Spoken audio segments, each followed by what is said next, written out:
Let me ask. I pray? Sir. Can I Yes. pray? Yes, okay, let's do. pray. God, we want to thank you for this wonderful day. Thank you, Jehovah, that you've given us the gift of life. We want to glorify and worship you. Thank you, Jehovah, for even this wonderful meeting. As we started, Jehovah, Father, there be a blessing. As we end it, Jehovah God, we also remember to thank you and to glorify you. In Jesus' name, I pray and believe. Amen. Amen. Thank you. So I want to take this opportunity to welcome everyone on board. Specifically, I want to thank Center for Multiparty Democracy for bringing us today. Members, I can see Beth Michoma, Christopher Chesa, Fatma Yusuf, Felicitas Mutisia, Phineas Mugalo, Harriet Chigai, Isaac Litali, Lucy, Martin Lunalo, Maureen Ishana, Nicholas Melu, Niva Vuguza, Omolo Jr., Roslyn Odede, Tracy Osogo, Trofena Sembo, Alvin Ongaya, Martha Marwa, Violet Tapira, Ken Wamasebo, and Arnold. Please feel very welcome to this meeting. Today's meeting, we are having the elections board members. We have 1 or 2 members from the Internal Dispute and Resolution Committee. We have members from the branches. These are the chairmen and secretaries of the branches across the country. We have representation from the Youth League, representation from the Women League, representation from the People Living with the Disability League. And lastly, we have representation from the Secretariat. Today, we want to discuss ANC nomination rules and procedures. I am sure a number of you are familiar with the rules and procedures, nomination rules we used in 2017. And with our new constitution, we have actually reviewed the rules for nomination.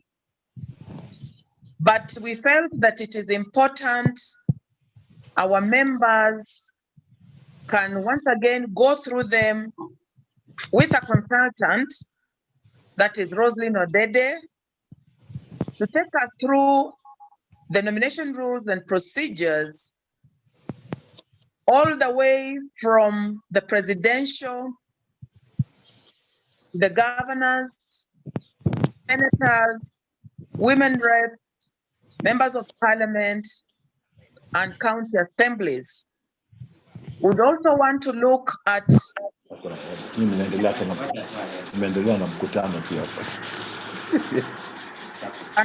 people mute, please. Yeah, we want to look at the nominations even in the party structures themselves, the national officials, the branch officials, the sub-branch officials, the ward officials, and the polling station officials. So we would like you to feel very, very free in our discussion. We need views.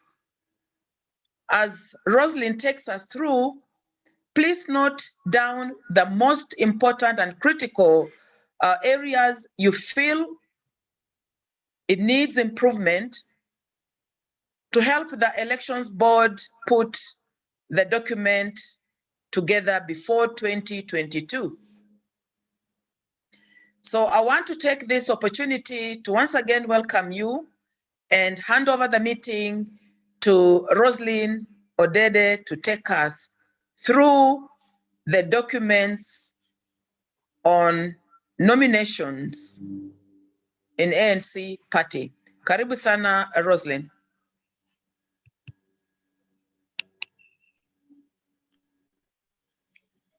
Hello? Yes, thank you, Margaret.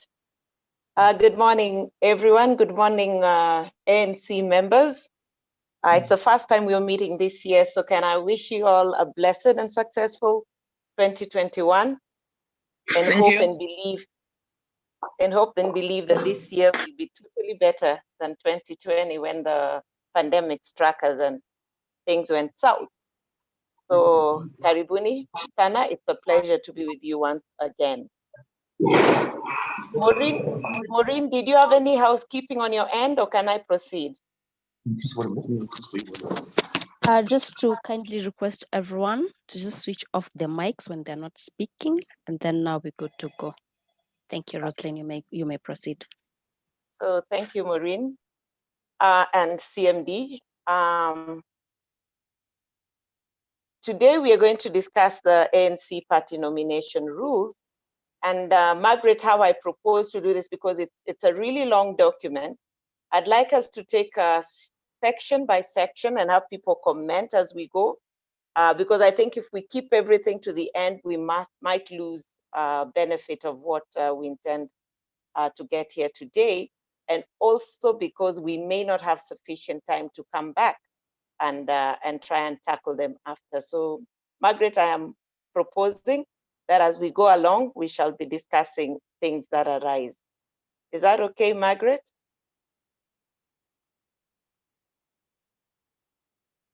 Madam CEO, is that okay?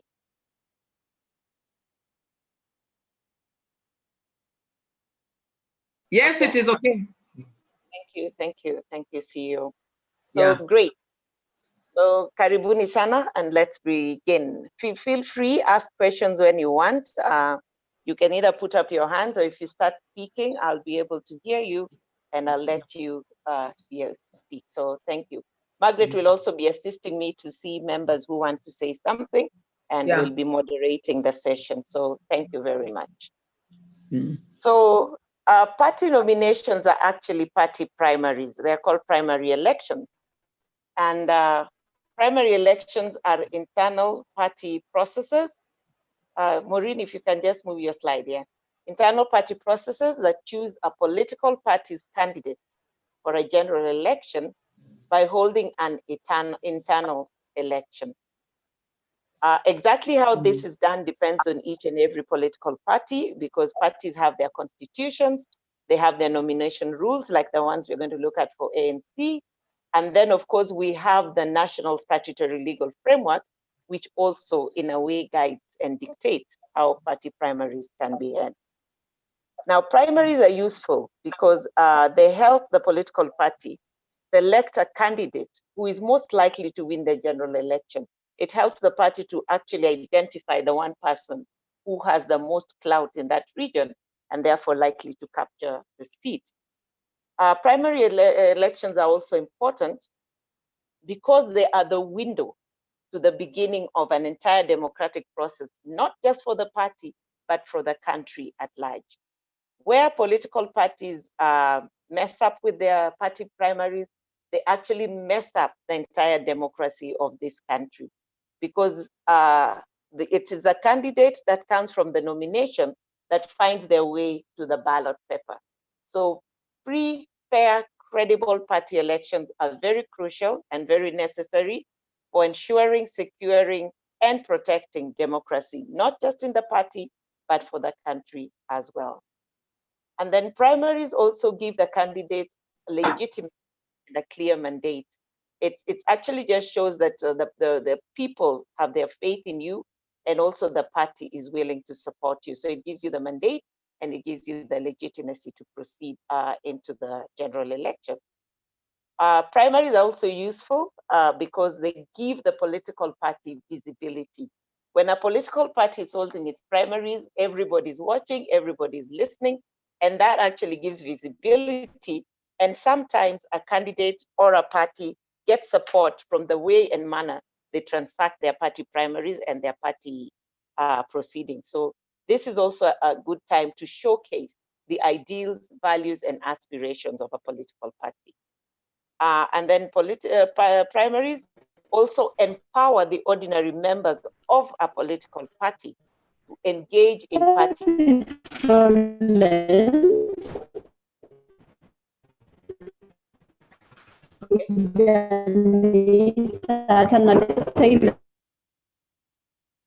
There's some interference, but I'll continue. So primary elections also empower the ordinary members of a political party to engage in the making of key decisions, because when they are allowed to choose their leaders, they're actually being allowed to define the pathway of how that party will look in future. So it is a good way of allowing members of the party to make decisions on behalf of the party. And then also it's tied with the last advantage there. Primaries also help members to overrule unpopular party elite. This is a discussion that keeps coming up in terms of some political parties have favorites who get certificates no matter what. But when we have free, fair, and credible elections, then we can allow everybody within the party to participate and get an opportunity on equal footing and on an equal basis. Now, what are the critical aspects that you would want to see in nomination rules? And this is very broad. This is in no way definitive, because parties' nomination rules can go deeper. But it is critical to have some of these issues covered within the nomination rules. And I'll just highlight them so that as we go forward, or even if we're to review this document later, we will have this in mind. So every nomination rules must have at least 3 main organs. There could be more, but at least we must have the party's governing body, which oversees the entire proceedings. Then we must have the elections board, which actually does the day-to-day and actual issues dealing with the elections. And then it must have a dispute resolution board. Those 3 organs are very critical. You can have so much more. You can have branch bodies, you can have sub-branch, you can have a body above the national governing body, but you must be able to at least show that these critical organs exist. And when you have these 3 organs, it's important to clearly state their functions so that there is no ambiguity in terms of what they can do, and there are no overlaps and therefore contestation about their activities. Then it is important to also say who can sit in these organs, who qualifies to sit there, how are they appointed?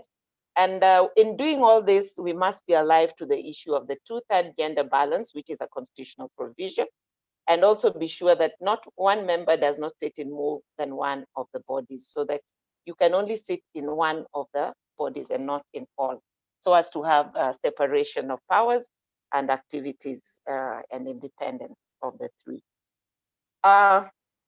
The other thing that is critical is a party register.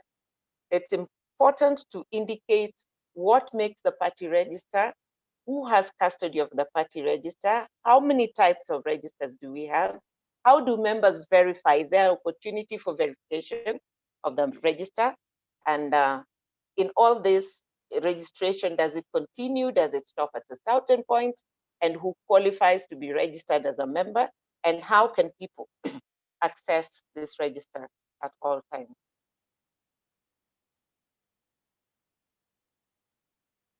So the party register is crucial. I want to say that I'm not very sure I saw clear rules around the party register in your rules, but we'll see that as we go forward. And then the application for nomination process must also be very clearly set out in the document. How does one apply? Is there any fee applicable? What are the qualifications? Is there vetting? And if so, what are the metrics and who vets?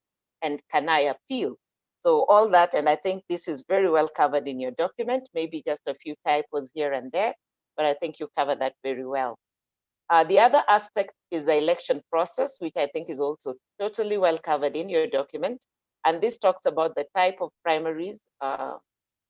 Maybe that's not quite looked into, but who may vote, location of polling stations, security of the ballot, agents, voting hours, counting and declaration of results and appeals are all well covered in the document. How to achieve gender balance inclusivity. This is something I find lacking in a lot of political parties' nomination rules. How are we going to achieve the 2/3 gender balance at our nomination level? And this is something I think political parties need to debate. It is not very well covered in this one. I see a few provisions around less fees for women being childless and youth, but there's also very little around PWDs, the marginalized and minorities. That they are kind of forgotten in the document. So when you're rethinking this document, you might want to think around inclusivity and gender balance going forward. And then there's funding of SIGs. We all know that political parties that get money out of the political parties fund should spend at least 30% of that fund on promoting the SIGs. The SIGs are women, youth, PWDs, minorities, and the marginalized. So I think there must be clear rules to state that this fund, if received, shall be spent or can be applied for in this manner. There must be something around it, and I think that's also missing in your document, how that money should be spent and who can get it, and how do we get it if we need it. Fairness of the process is actually well covered. Issues of who issues the result slips or nomination certificates, I think is very well covered here, and who are the authorized signatories to nomination certificates. Because this has been a cheeky area where people get some other people to sign and say they already have the nomination certificate. So the authorized signatory is also a very crucial entity. Then we have the IDRB, you can call it IDRB, IDRC, internal dispute resolution entity, whatever you're going to name it. It's also important to make provisions for this, make it clear whether it will be devolved or whether it will only be at the national level, what it costs to appeal, what is the procedure of appeal, what is the right of appeal, who may appeal. Is it only the aspirant, or can any busybody or member, sorry to call him a busybody, sorry, can any member of the party apply? And how does the dispute resolution board access the election materials? What are the timelines? What kind of decisions do we need to, is it written and reasoned, or is it just a declaration and a sentence? Just a word saying overruled or accepted? You've got to make that very, very clear. How do I access the proceedings if I wish to appeal beyond that, maybe to the political parties tribunal or to the High Court? And then I think there should always, in nomination rules, be a very clear undertaking by the party to honor the outcome of the IDRB. Because we've had instances where somebody is declared by the IDRB or IDRC as a winner, and then the party does not still name them. So those are issues. And then also whether there are provisions for other alternative dispute resolution models. So those are some of the critical aspects. And then finally, the other critical aspect is to provide for offenses and punishment. And when we're providing for offenses and punishment, we should realize that election, the primaries is not a day, it is an event. It's an event right from the time applications are called for till the time the nomination certificates are issued. So offenses should provide for that whole range of time and not just the voting day issues. And this offenses should cover election officials, aspirants, party members, and supporters, so that anybody who misbehaves around those offenses is covered. And then it must provide the obligations of aspirants and candidates, which I think in most cases is provided for in the code of conduct, which they sign. So basically, that's a broad outline of what is critical to have in nomination rules. Nomination rules can be as broad as you want them, so for specificity, or they can be as narrow as you want them, because sometimes people say if you over provide, then you're over tying yourself up in knots. But it's up to a political party to determine what works for it and what they like. So let's go to the ANC nomination rules. So I've gone through your document, the 2017 document, and I'm just going to take you through the same document. And I hope you all have a copy or have been able to have time to read it. Yeah, so in the document, you have two main organs, the National Elections Board, whose duty is to plan, organize, direct, and coordinate internal party elections. They serve for a term of 5 years with possibility of renewal for one other term. Then we have the Internal Dispute Resolution Committee, whose task is to receive, investigate, and resolve complaints or disputes. They serve for one term of 3 years with possibility of renewal for one other term. They must attain the gender balance. I think there's a typo in the document. I write there typo. If you look at the document, there must be a typo around there. So just look at it and see that this is well written. Now, who appoints people to these two bodies? It says that there's a National Executive Committee who will appoint a selection panel from its members. The selection panel will shortlist and interview applicants. And then the selection panel will forward the report of its interview and outcome to the National Executive Committee, who has the power to approve and appoint, And after the National Executive Committee approves the selection panel list, it is sent to the party leader for appointment or the Secretary General. So either the party leader or the SG will appoint the selection panel. So what are the duties of the National Elections Board? Now, the National Elections Board is to design all forms relevant for nomination. I found this interesting. Does that mean every time a National Election Board comes in, they design their own forms? Or would it be nice to have the forms as standard form documents, which are part of the nomination rules? That's something we can think about as we go forward. Then another duty of the National Election Board is to determine the eligibility of candidates. So those who apply to be candidates or the aspirants, NEB has the power to determine their eligibility. And then they are to appoint 6 people in each county to coordinate elections at the county level. So NEB will go around the counties and appoint 6 people who will be the coordinators at the county level. Then they also appoint election officials and accredit observers to the party primaries. They forward the list of aspirants and successful candidates to the National Executive Committee. And then they ensure that the elections are free, fair, transparent, verifiable, democratic, and credible. So I suppose that means they need to put in place systems to ensure that anything they do meets the tenets of constitutional fairness in terms of election. And then what are the duties of the Internal Dispute Resolution Committee? The duties of the Internal Dispute Resolution Committee are to design all the relevant forms and procedures and determine disputes and complaints based on priority and merit. Again, I will reiterate the question about designing forms. Do we want to have standard forms, or do we want every entity to keep developing forms as soon as they are appointed?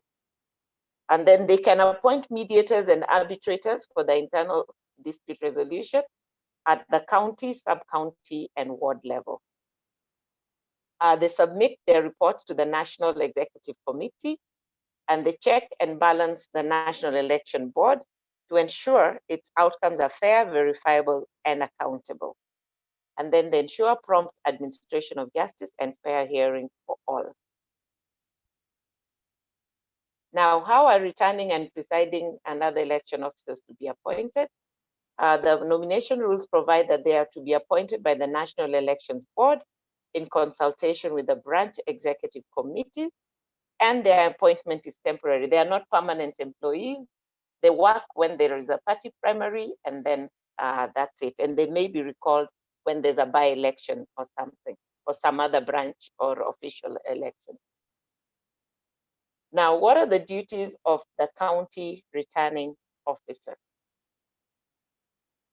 Now, there's a county returning officer. Each county has a returning officer. And the duties of that returning officer is to supervise the nomination and election process at polling station, ward level, sub-branch, and branch level. This is because they're in charge of the entire county. So they're in charge of processes from the polling station up to the branch levels and the county. They ensure safety of election and nomination materials. They keep a register of ANC members eligible to vote at every level. They accredit aspirants, agents. They submit election and nomination results to the county coordinator. Remember, we talked about the 6 people who will be elected in every county to be the county coordinators. and then they undertake any other responsibility assigned by the National Election Board. Now, what are the duties of other election officials? They have a duty to brief and train election officials, ensure logistics are in place at the election venue. That means that the polling station has everything going for them, from security to material to integrity of the vote being kept in place, and the registers.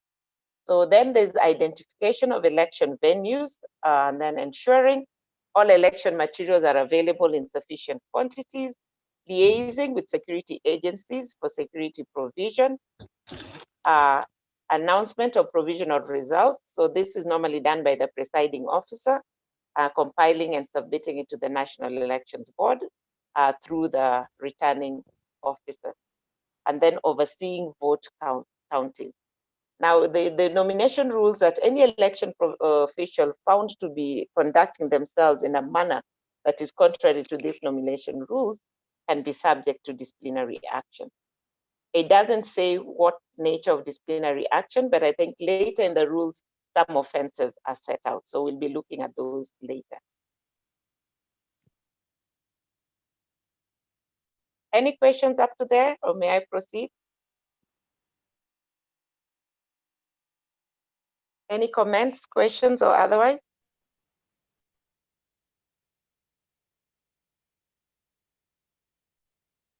Okay. Hello. Hello. Can I comment on something? Yes, you may. Fine. So as we proceed, I'm just hoping that the members are noting the important issues to be discussed. And as you said about the typos, there are quite a number of typos. And I think this one, after we finish this one, then we can clean the document, because even there are some terminologies that we have actually now changed, like the National Elections Board, we are now calling it the Elections Board, and so on. So they're just small typos that we will look at the document and clean it up at the end of it. Thank you. Thank you, Margaret. Thank you for that. So I'm sorry if I'm using nomenclature that is not current, but I'm using the ones from the 2017 rules that were handed over to me to use for this meeting. So I guess we'll be able to tie them all up as we proceed. So thank you. Yeah. Yes. Yes. Thank you. Okay. So the party election processes.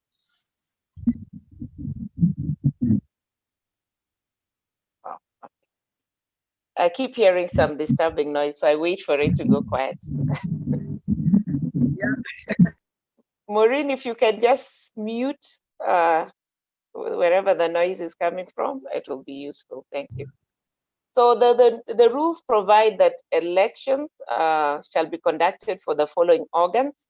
So there'll be elections for each and every of these: the National Delegates Convention, the Governing Council, the National Executive Committee, the Branch Executive Committee, the Sub-Branch Executive Committee, the Ward Executive Committee, Polling Station Executive Committee, ANC Governors Caucus, Joint ANC Parliamentary Group, ANC County Assemblies Caucus, the ANC Women League, the ANC Youth League, and the ANC Professionals Caucus.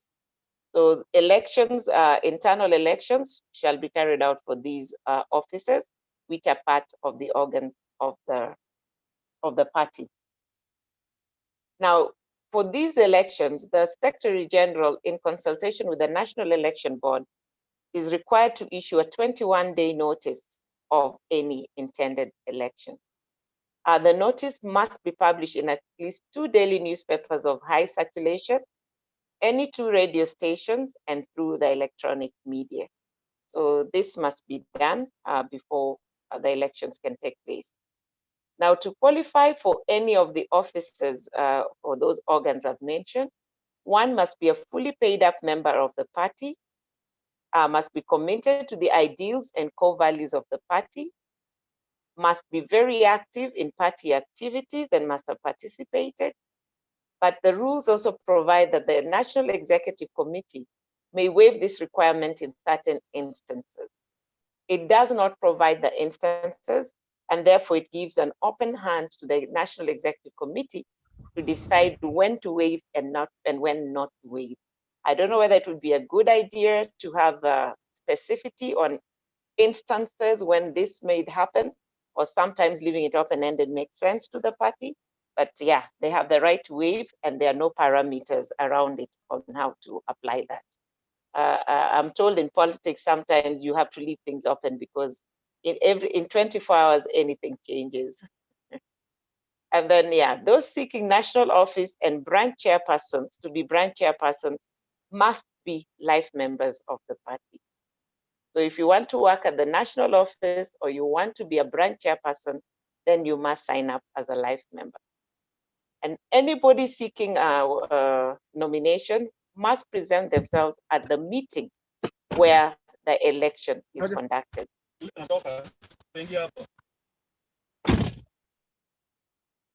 Again, this condition, they say, can be waived, but this one is conditional on the person having signed acceptance to be elected to that office. So someone may not be present at the election itself, but they must have written acceptance of being elected to the position. Now, nomination and election of office bearers.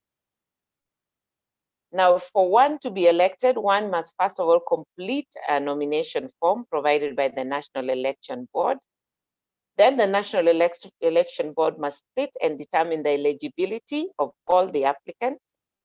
And then the NEB must inform the applicants of their eligibility status promptly in writing and compile a list of all the successful applicants. So as soon as one applies, NEB must determine eligibility, and then NEB must write to the applicant. It must be in writing whether they are qualified to apply or not, and then publish a list of successful applicants. Now, the list of successful applicants is presented to delegates attending the election. And later on, we'll be looking at who makes up the delegates. And then in the elections for president, governor, MP, Senate, or MCA, the list will be sent to the National Executive Committee, who looks at it, approves it before the nominations take place. All elections are to be conducted by the National Elections Board or a body or some sort of entity to which they have delegated the duty.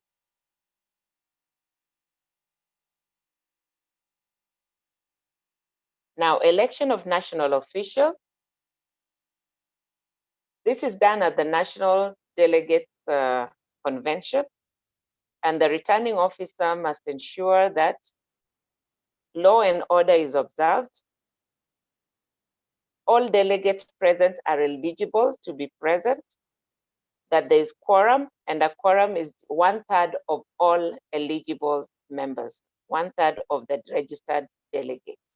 And then they must assure availability of election materials, verify the nomination of candidates, and allow them opportunity to introduce themselves to the delegate, and then display list of candidates and positions being vied for, and accredit the media representatives and observers. So that is the duty of the returning officer at the elections for national officials. Disqualification for participating. One may be disqualified for participating if they have allegiance to another political party, if they've been found to be promoting violence, threats, or coercion, or engaging in coercion, if they have misconducted themselves in activities that include bribery or disregard for party decisions, or engage in hate speech. And then those who have engaged in any election malpractice may also be disqualified, and anybody found to be violating the party code may also be disqualified. Now, what the rules do not state clearly is there a process? Is there like a hearing before disqualification? And is there a right of appeal if I am disqualified? The rules are not very, very clear on what leads to disqualification. and we probably need to think around that. Does it go to the National Executive Committee, or does it go to the National Elections Board? Who determines the disqualification, and is there a fair hearing before the disqualification? So those are things we need to think about. Now, procedure during the election for national party officials. The rules say it can be by secret ballot or any other method acceptable to delegates present. So this could be by show of hands, it could be by mulolongo, but the preferred route there seems to be secret ballot, but also any other method acceptable. Election is to be conducted by the appointed returning officer, and it's the National Election Board that appoints the returning officer. After those elections, all the election materials must be surrendered to the National Secretariat immediately after the announcement of the results. Those who are elected assume office as soon as the results are declared by the National Elections Board chairperson. So not by the returning officer, but as soon as the NEB chairperson declares them, then they can assume office. And then the Secretary General is required to make a formal communication to the Registrar of Political Parties within 14 days. And I think that is also statutory, so it goes with that. Any questions up to that point?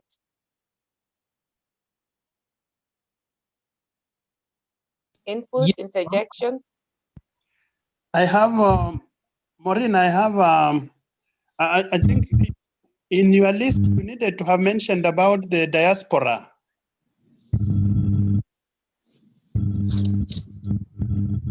As an organ?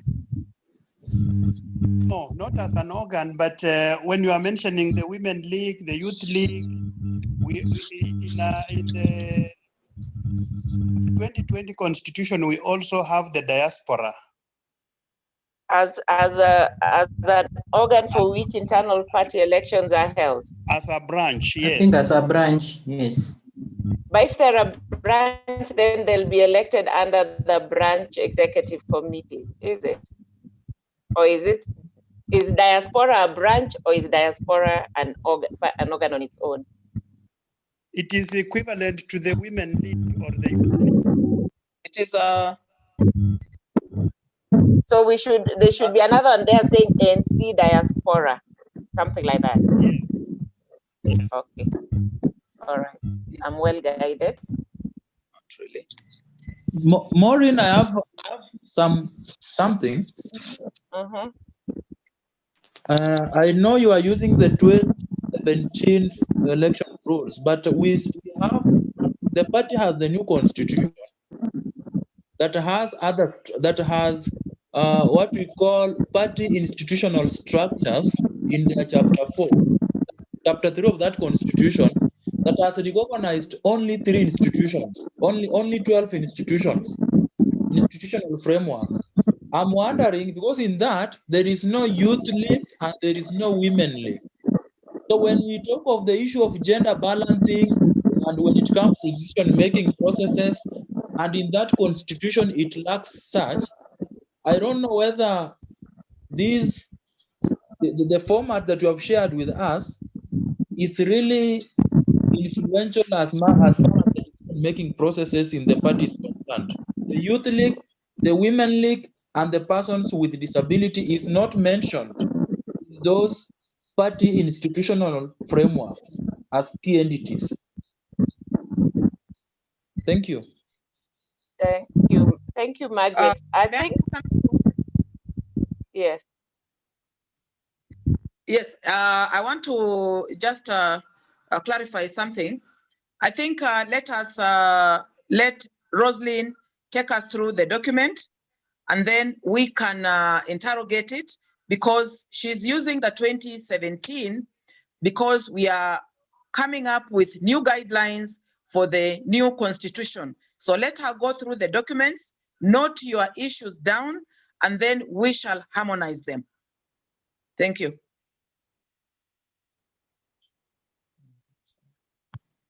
Okay. Okay, thank you. So just to respond to the last comment is just that I think the nomination rules draws its authenticity from the party constitution. So any internal elections that are being held must validly exist within the constitution. So I'm sure at some point you'll be able to harmonize the two documents so that they're in tandem and they speak the same language. So I don't know whether it will involve amending the constitution to recognize those entities or otherwise, but the nomination draws its authenticity and validity from the party constitution. Okay, so now we go to party branch elections. So each branch shall have the following committees. At every branch, these committees will exist. The branch executive committees, the county assemblies caucus, the sub-branch committees, the ward committees, the polling station committees, the branch, sub-branch, ward, and polling station women league committees, and the branch, sub-branch, ward, and polling station youth league committees. Again, in the document I used, the diaspora were not here, so and neither were PWDs. So these are things that probably you want to think about as we go forward. Now, election of branch committees. Now, delegates from polling station committees will be an electoral college in themselves for ward committee elections. Now, delegates from the ward committees shall form the electoral college for the rules are saying sub-county committee elections. I'm not sure whether this is a typo and should read sub-branch because you don't have a sub-county committee, but you have sub-branch committees. So just look at that and let's get it looking the same. And then, yeah, and then it says delegates from the ward. I don't know whether it's the ward at large or from the ward committees, whether we intended to say from the ward committees. Again, we could look at that and see whether there was an error or that was the intention. And then delegates from the sub-branch form the electoral college for branch committees. And the polling station is the basic electoral college, and all registered members at the polling station are eligible to vote. At sub-location, again, I think this should be sub-branch, but I stand corrected. At sub-location elections, voting shall be by delegates from the polling station. Now, election of branch committees. At ward elections, delegates from sub-locations are the ones who shall vote. And at the sub-branch, delegates from the ward shall vote. And at the branch, delegates from the sub-branch shall vote. So I think it's just forming electoral colleges as we go up from the polling station all the way to the branch. Voting again shall be by secret ballot or any method agreed to by the delegates.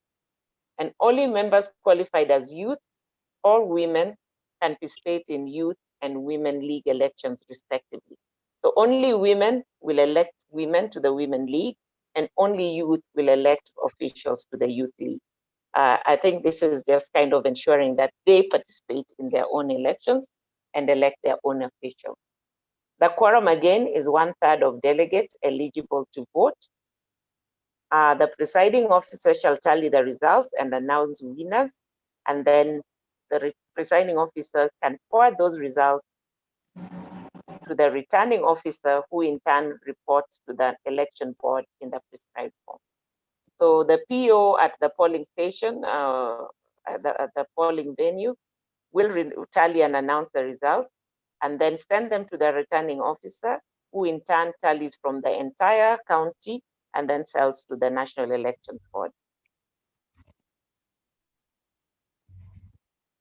And then it says at least 1/3 of the positions in every committee shall be held by women. I had a problem with this, and it should not read women. I think it should be read should be held by either gender, because this kind of puts women in an inferior position of owning just 1/3. So I think let's word that to read shall be held by either gender and not just women. And then each committee shall have a chairperson and deputy.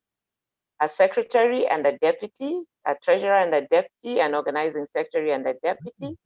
And then each committee shall also have a secretary for women affairs and a secretary for youth affairs. So maybe then we will also add the diaspora and the PWDs. I stand guided. Now, campaigns are not supposed to be conducted on polling day and within a polling center, but the National Elections Board shall determine the period of campaigns, when it starts and when it stops. Appeals and disputes, any dissatisfied candidate at any level has a right of appeal, and the appeal must be filed within 24 hours of the announcement. The appeal must be in writing and signed and accompanied by the requisite fees. And then the IDRC is required to hear and determine the appeal within 72 hours. So that is it for the national officials. If there are no interjections at that point, I'll move to the rules and procedures for nominations for national and county elections. Any interventions at that point? Comment?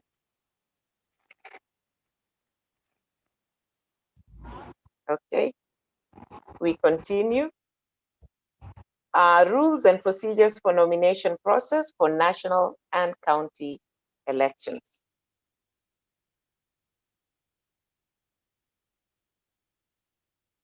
First, we start with who qualifies to become an election official. An election official must be a member of the party who is in good standing and has integrity, who is not an official of the branch executive and undertakes to abide by the rules and regulations. So that's the person who can become an election official. The election official must meet the requirements of the law.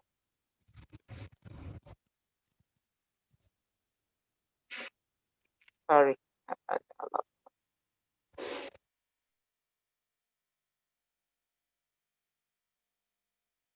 No, then, okay, so that's an election official. Now, we move to the nomination of the ANC presidential candidate. Now, who qualifies to be an ANC presidential candidate? One, the person must meet the requirements of the law as set out by IEBC, and I believe by statute.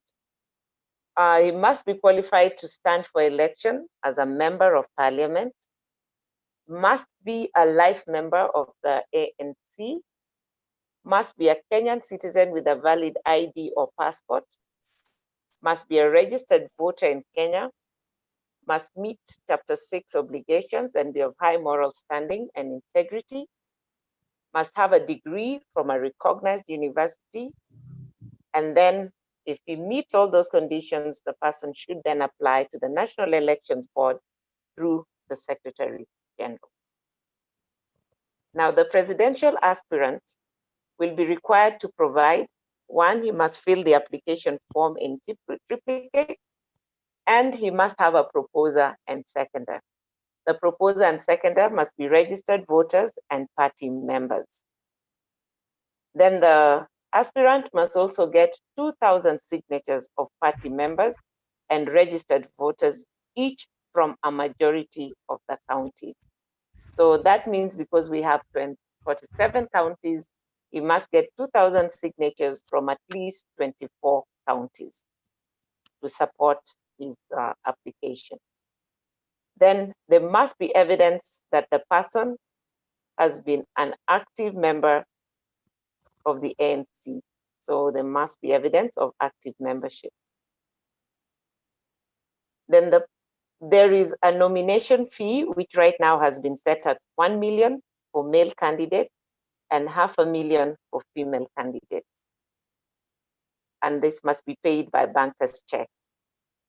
Now, what came to my mind at that point was, what about, is there consideration of fees for other SIGs like the marginalized, minorities, or PWDs, or youth? Will they also be considered for a reduction of the nomination fee? maybe that's something we can think about. And then the presidential aspirant must also provide a detailed CV highlighting the points that make him a suitable candidate for president. The presidential aspirant must also provide a certified copy of their identity card or passport, a certified copy of their ANC Life membership certificate, a certified copy of their degree certificate,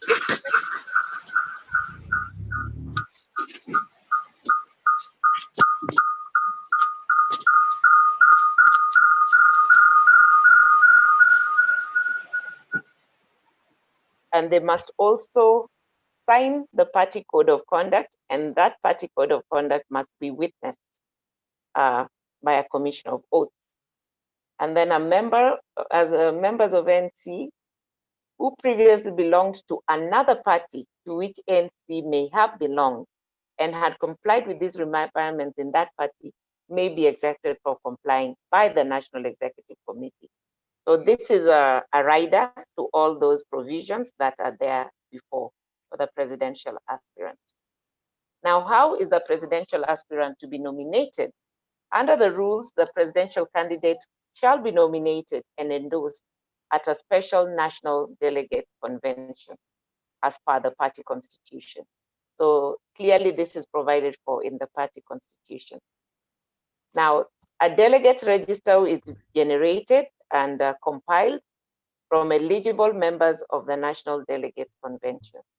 The Secretary General shall announce the date for the special NDC, and the notice should contain the list of all eligible delegates and also be accompanied by the list of approved aspirants.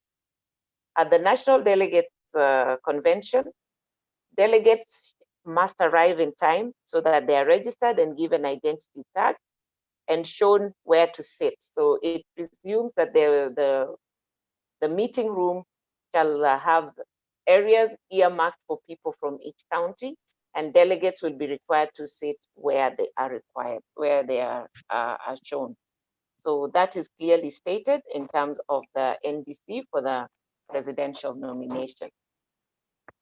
So that is how the president is nominated, and at that meeting, voting can be by ballot, secret ballot, or by any other means that the people agree upon. Now, rules and procedures for parliamentary nominations. Now, the rules provide that aspirants must be qualified under law, must be Kenyan citizens with an identity card or a passport valid. They must be 18 years of age and above. They must be registered voters, and they must be life members of the party. They must meet the requirements of Chapter 6 and all education, moral and ethical requirements, and they must hold an O-level or an O-level Form 4 certificate or and plus a post-secondary qualification. So an O-levels qualification and a post-secondary qualification. The aspirants must also be active members of the ANC party, although one may be exempted from this requirement by the National Executive Committee. Again, there are no parameters for exercising this exemption, and you may wish to reconsider that. Then they must meet the requirements set by the National Elections Board and IEBC. Candidates should furnish the following documents. Now, in the document, it says it refers to gubernatorial, but clearly this is supposed to refer to parliamentary. So there's a small error there that you will need to look at. So candidates should furnish the following documents: a certified copy of their identity card. They must fill the application form in triplicate and have a proposer and seconder who are registered voters and party members. They must have a certified copy of the ANC Life membership certificate. They must provide a certified copy of their voters card. And then they must also sign the party code of conduct and get it witnessed by a commission of oath. And then they must have evidence of their active participation in the ANC activities. They must also, that is repeated, they must also pay the nomination application fee as follows. For Member of Parliament and County MP, the women rep position, it's 100,000. For Senate, it's 150,000. And then youth and PWDs will pay 50,000 in this regard. The fee may be reviewed from time to time, and this I'm sure is a good provision. And for Senate and women rep, in addition to the nomination fee and the application form, they must provide 500 signatures of registered members supporting their nomination from each sub-county. And for the members of parliament, they must have 2,000 signatures of people supporting their nomination from the constituency.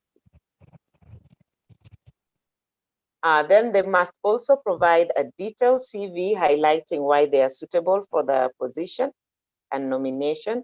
And then they must also provide any other documents that may be set by the National Election Board or IEBC. Now, what I've highlighted in yellow there have been repeated in the document and need to be deleted. It's a repetition. Now, rules and procedures for the gubernatorial nominations. Again, the qualifications. The aspirant must be qualified under the law.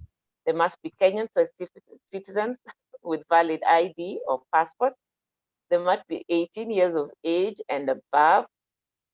They must be registered voters in the country, and they must be life members of the party. They must meet Chapter 6 conditions and must meet all education, moral, and ethical requirements.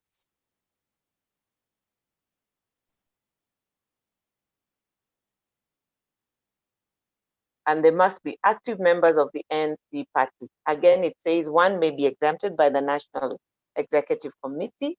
And once again, it is left open-ended. No parameters are provided. Then they must meet the requirements set by the National Elections Board and IEBC. In addition to having those qualifications, they must furnish, again, their certified copy of their identity card or passport, the application form in triplicate with a proposer and seconder, who again are registered voters and party members, a certified copy of the NC Life Membership Certificate, certified copy of the O-level certificate and the post-secondary certificate. And again, they must sign the party code of conduct, which must be witnessed by a commissioner for oaths.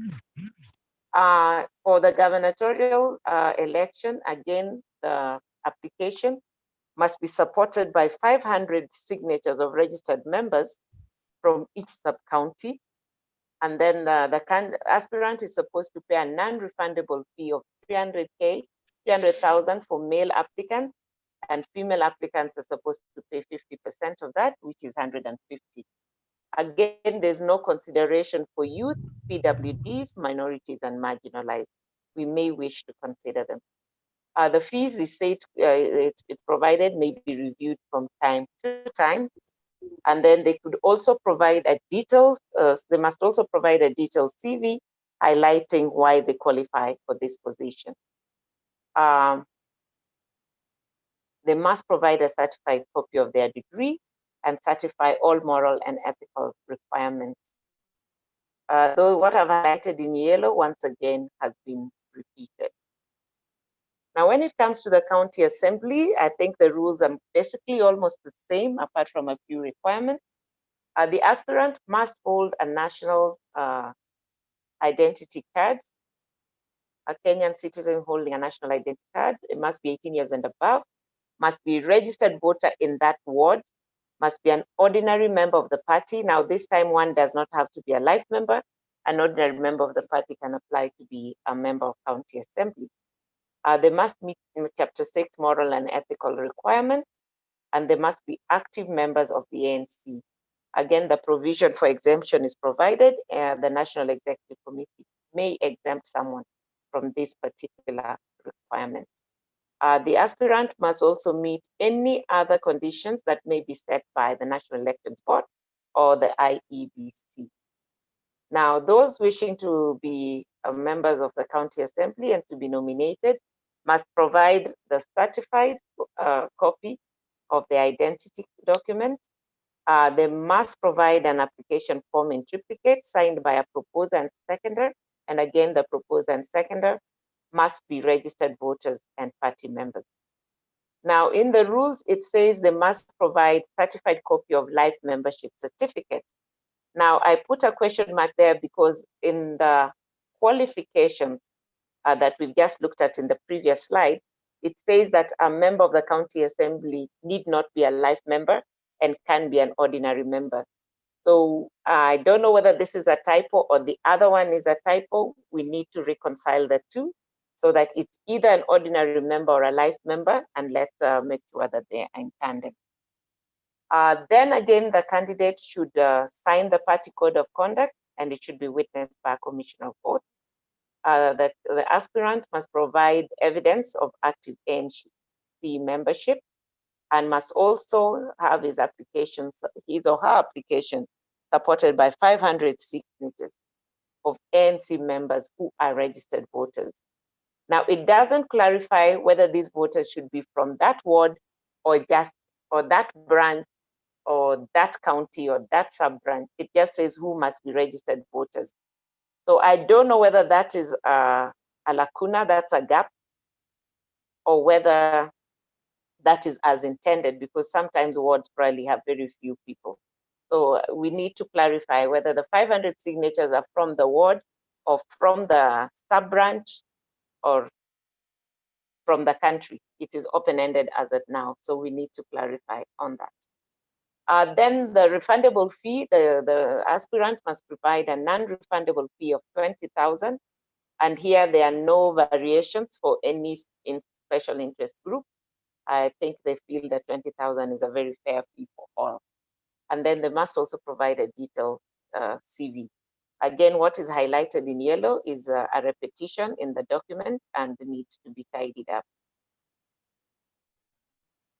So that is it for presidential, parliamentary, and county assembly nomination.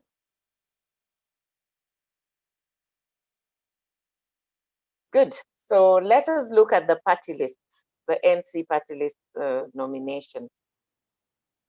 The rules and procedures for ANC party list nominations are as follows.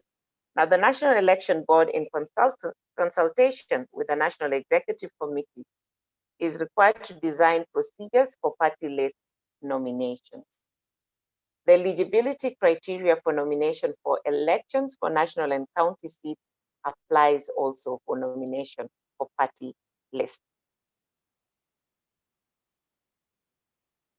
Proposals for potential nominees shall be generated by the branch executives in consultation with the National Executive Committee, who shall determine their suitability, loyalty, and commitment. The National Executive Committee will then shortlist and conduct interviews. The party secretariat will then prepare the final list for approval by the National Executive Committee for onward transmission to the IBC. Now, a person who seeks to be nominated to the party list must be qualified under the law, must be a Kenyan citizen with a valid national identity card and passport, must be 18 years of age or above, must be a registered voter, must be a life member of ANC, must meet the Chapter 6 requirements, and should not be an aspirant for elections in any ANC or any other party. This therefore locks out those who applied to be aspirants from being nominated to the party list. I don't know whether it's time to reconsider that. And then they should have an O-level and post-secondary certificate, must be active members of ANC, and again, the National Executive Committee may exempt people from this. And then they must meet any other requirements set by the National Executive Committee or IEBC. Now, anyone wanting to be nominated must provide an application letter. They must fill the application form in triplicate, and it must be signed up again by a proposer or a seconder who are registered voters and party members. They must also sign the party code of conduct, which must be witnessed by a commissioner of oath. They must provide their certified copy of the identity document. They must provide a certified copy of their voter's card, a certified copy of the ANC Life membership certificate, a certified copy of their O-level and post-secondary certificate, evidence of active ANC membership, a detailed CV, and a certified copy of a certificate of good conduct, the health clearance certificate, the tax clearance certificate, the EACC form duly stamped, signed, and delivered, and a CRB certificate. All those must be submitted by people wanting to apply for the party list. So that is it for, again, nomination to the party list. We now move to election officials. Now, the National Election Board shall appoint election officials for each county. Each aspirant should designate an agent per county. I'm not sure this is as intended, because if an aspirant has only one agent in an entire county with several polling stations, it may not be very fair. And I think later in the document, there's mention of agents in polling stations. So we might need to look at that and see whether that was what was intended or it is an error. National Elections Board is required to designate a security firm or request the National Police Service to provide security at the Special National Delegates Convention. Where there's only one presidential aspirant, that aspirant shall be declared the presidential candidate unopposed. But where there is more than one, voting shall be either by ballot or show of hands, and the returning officer shall sign and confirm the final county tally. The chief returning officer shall certify each county vote tally and submit a certified result to the National Election Board. The National Election Board is supposed to confirm the final tally and declare the winner, and any dissatisfied candidate may appeal to the IDRC. Now, what I found confusing with that part of the document is that the part of the document is named election official, but it seems to talk of how the National Delegate Convention shall be conducted. So I don't know whether there's some tidying up that needed to be done around that area in terms of putting material in the right place for the document. Now, disqualifications. A person may be disqualified as a presidential candidate if they owe allegiance to another country, if they are a public officer, or if they do not meet the requirements of Chapter 6. And I think these are just statutory and nothing new is added there. Then they also provide that the rules also provide that a person may be disqualified as member of parliament or a gubernatorial candidate if the person is a state officer or has in the last 5 years held office as a member of the IEBC or is of unsound mind. Or is an undischarged bankrupt, or is serving a sentence of imprisonment of at least 6 months, or has not been a citizen of Kenya for at least 10 preceding years,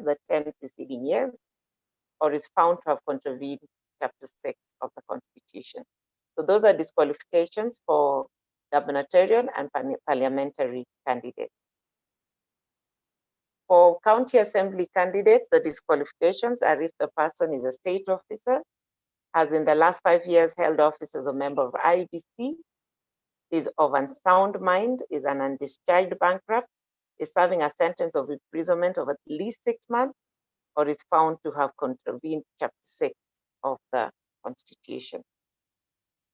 So those are the disqualifications for the various positions in national elections. Now, then there is something referring to pledge of commitment, and it provides that all aspirants shall, 1, sign the party code of conduct, 2, pledge commitment towards making monthly contributions to the party to support party activities, 3, sign up to the party manifestos. And then it provides that all these shall be witnessed by a commissioner for oath. Now, It finally provides a broad outline of the entire nomination process, which actually is it reflects on actually how the national elections are carried out in this country. So I'll just take you through them very quickly so that you can have time to engage. So the nomination process, upon resolution by the National Executive Committee, the National Elections Board shall advertise and call for nominations for President, Governor, Parliament, and County Assembly. County Assembly aspirants shall submit application forms at the branch office, but the rest shall submit their forms at the National Secretariat. All application forms will be forwarded to the National Elections Board. The National Elections Board shall compile the list and forward the list to the National Executive Committee. Vetting for applicants to the County Assembly shall be conducted at a venue and time to be advertised, and results announced within 16 hours of conclusion of the vetting. So after the application, there is vetting, and the result of the vetting must be announced within 60 hours. All applicants must appear for the vetting with the required documents. The National Election Board shall then compile a list of all successful aspirants and forward the list to the National Secretariat for order transmission to the National Executive Committee. The list of all vetted applicants shall be sent to the returning officers, who shall make them available for inspection for 2 days. Any complaints can be lodged with IDRC within 24 hours. So that is the procedure, that they have a period of 2 days to confirm that the lists were complete. Any applicant who fails to turn up for the vetting stands disqualified. And where there's only one aspirant, then that person will be declared as the candidate unopposed. Where there's more than one aspirant, then the list will be published and elections will be organized. Now, what are the procedures and rules at primaries for these elections? Now, where there's more than one aspirant, there shall be primary elections. And all paid up members of the party are eligible to participate in the primary election as voters. Eligible voters at the elections will be identified by having their party membership card, their national ID, and their voter's card. They must have all 3 documents to be eligible to participate. There will be county election panels, and they'll be established in consultation with aspirants so as to determine the venue of polling station, the location of polling stations. Members can only vote at polling stations where they are registered as voters. So this means that where you registered as a national voter, that is where you are eligible to vote for the party primaries. Before the poll begins, those lawfully present at the polling station shall confirm that the ballot boxes are empty and that the ballot books are intact and serialized. So the presiding officer must take the people present at that time, which are usually agents, election officials, and sometimes the aspirants, and show them and confirm to them that the ballot boxes are empty, that the ballot books are complete and intact and have the serial numbers as required. This is to avoid tampering and allegations of rigging. And then only election officials may communicate with a voter within the polling station. The only exemption to this is where the voter needs to be assisted, is probably blind or elderly or cannot read. Those ones may come in with someone to assist them. And if they don't have someone to assist them, then they may be assisted by an election official. Every ballot paper shall contain the names and or photographs of all aspirants and be serialized. A presiding officer may postpone or adjourn an election due to riot or chaos at the station. And in adjourning, they may even transfer the polling station to another venue within the same locality.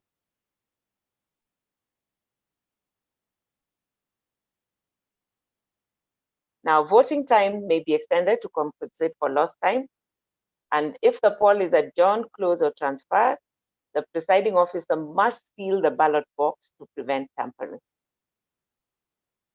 People incapacitated, we've already talked about them, may be assisted to vote by a person of their choice or an election official.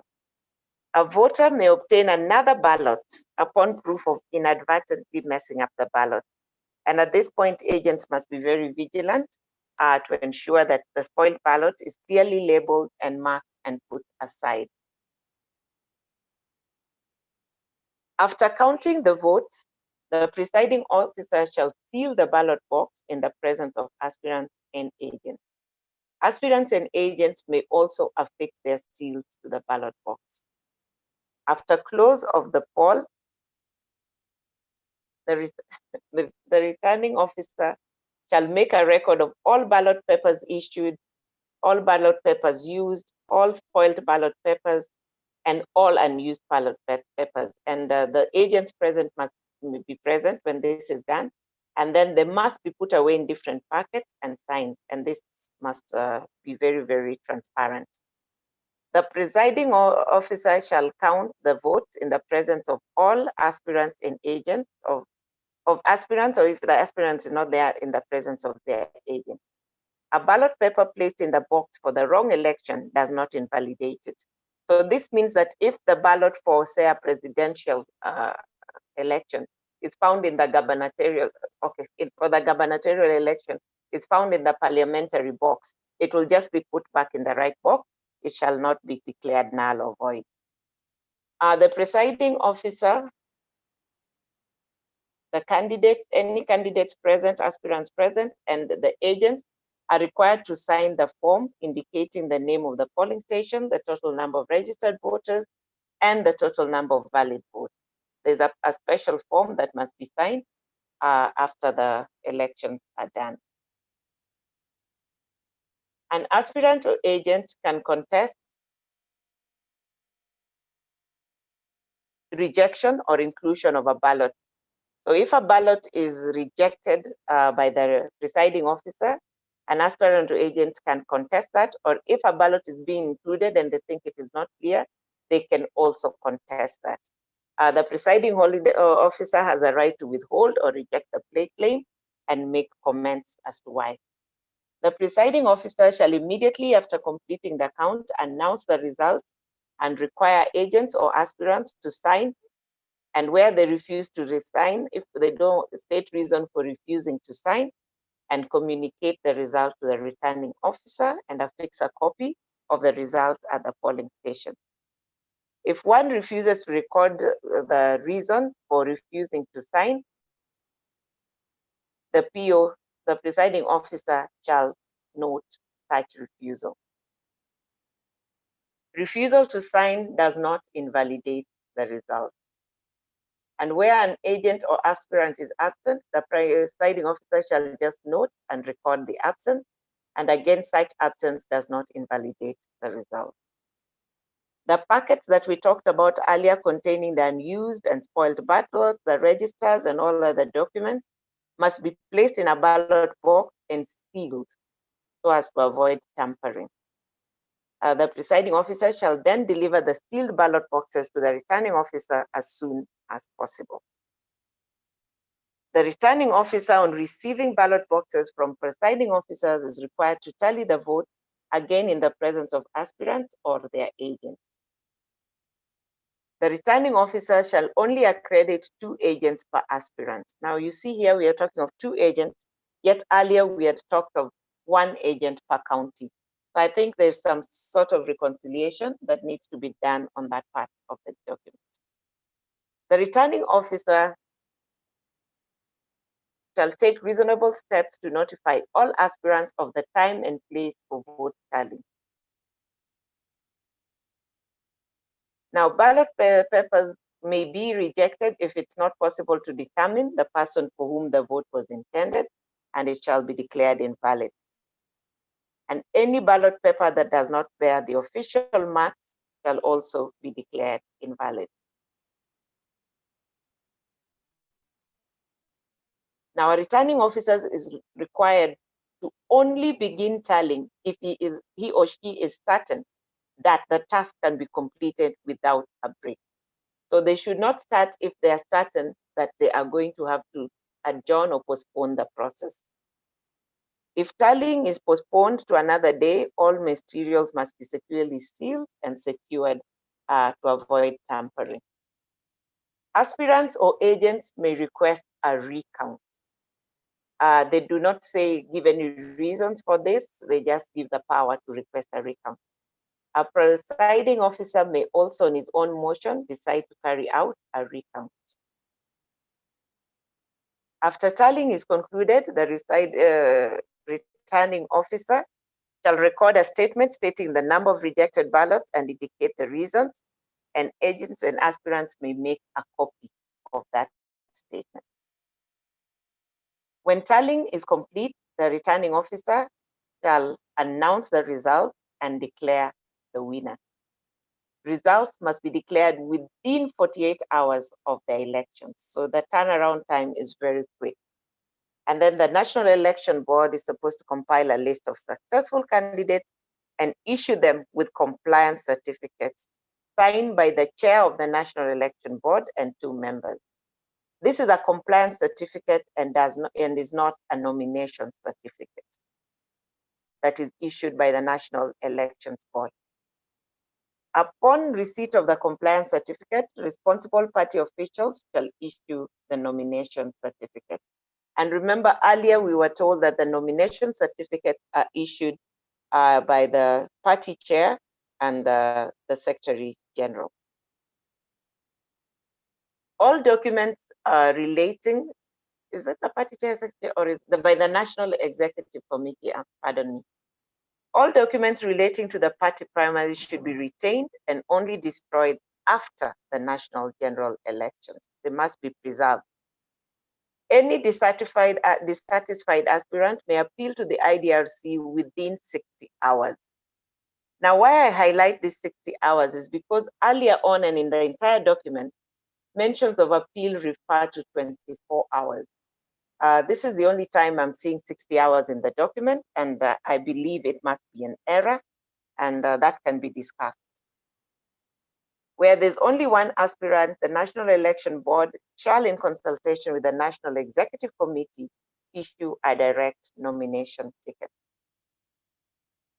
Aspirants are given leeway and room to reach out to each other and build consensus and agree on a consensus candidate. And when they do so, they must sign a consensus agreement and forward the same to the National Election Board, who shall then forward that name to the National Executive Committee for onward transmission to the IBC. So aspirants are also given room to within themselves negotiate, talk, and agree to give consensus to one of themselves for purposes of consolidating the votes. Now, the operational expenses for the elections, the rules provide, shall be met by the party. The timetable for, oh, sorry, not expenses, the timetable for elections. The date and time for election of party officials shall be determined by the National Executive Council in consultation, the National Executive Committee in consultation with the National Governing Council. Elections for presidential, parliamentary, and county elections shall be determined in accordance with IBC guidelines and the IBC dates that are set. Now, when it comes to the Internal Dispute Resolution Committee, it provides that disputes relating to nomination of candidates will be determined by will be referred to the IDRC within a day of announcement of the results. Now you see, again, we go back to the 24 hours, so that 60 hours actually seems to be an error, and upon payment of the requisite fees. The IDRC is supposed to constitute an arbitration panel, which must be gender compliant. The term of office of the IDRC, as we said earlier, is 3 years and renewable for 1 other term. IDRC members are appointed by the National Executive Committee, and their activities should be guided by Article 159 of the Constitution. Ladies and gentlemen, those are the nomination rules 2017 that were provided for this meeting. I see a lot of comments around new rules and new nomination rules. I suppose there'll be a later session for that. And I do not know why then we were given this 2017 rules for today, but they form a good starting block and point for discussion and for setting base for any improvements that can be made to improve the nomination rules. So Margaret, over to you. We can now take any interventions. Thank you very much for listening to me. Rosalind, I'm sure you are actually tired. You've been talking for the last 2 hours. Thank you very much for taking up session. Something wrong with my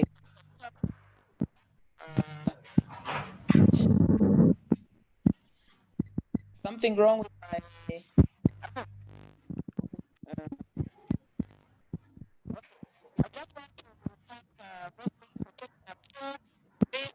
very, very important document. This document is for 2017. We have a new document for 2020 developed, but as Rob has said that it was important the way members had requested, many of them had not had a glimpse of the nomination rules and procedures that were used in 2017. And as you have taken us through, there's a very little difference from 2017 and 2020. And I'm glad that our legal team representations are on board.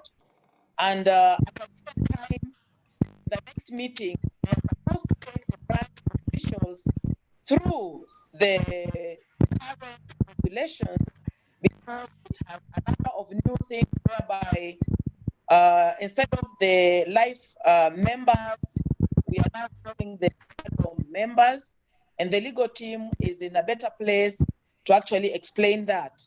But nevertheless, this document is critical because the chairman of the elections board wanted to go through it and compare the last one and the current one, and if members feel that they are new,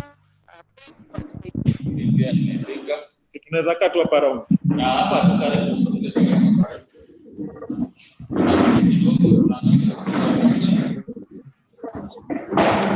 Watu wanaenda kule.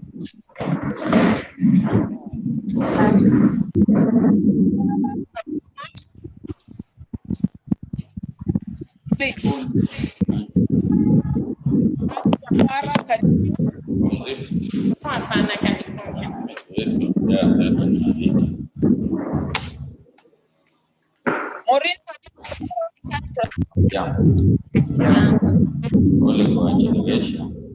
Yes, let me work on it.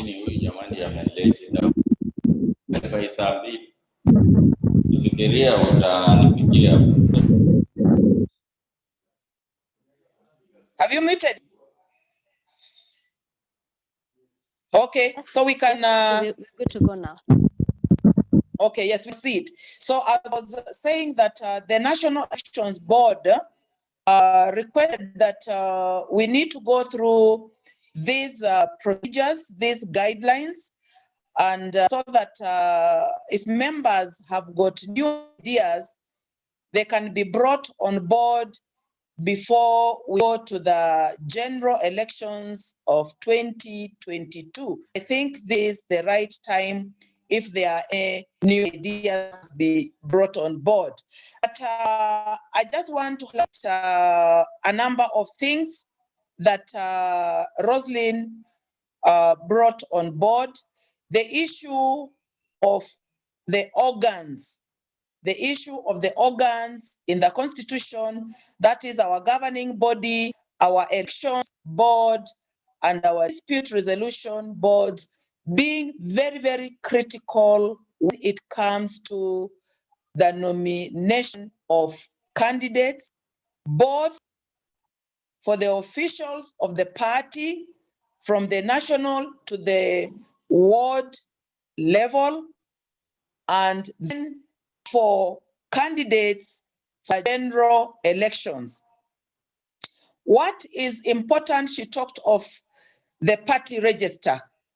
And as officials of the party, the chairmen who are present today, you heard the importance of having the party register both at the county and at the national.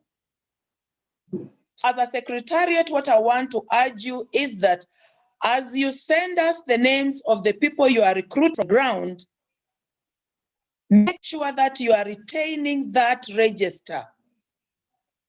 Because when we come to do the party primaries, you will need a register on the ground. A register that can be verified. A register that is accessible to members. It must be in the party office at the branch level. She has also talked of application for nomination. At whatever level, even in our new constitution, it clearly talks of application for nomination. When you want to be a party official, you must be a stardom member.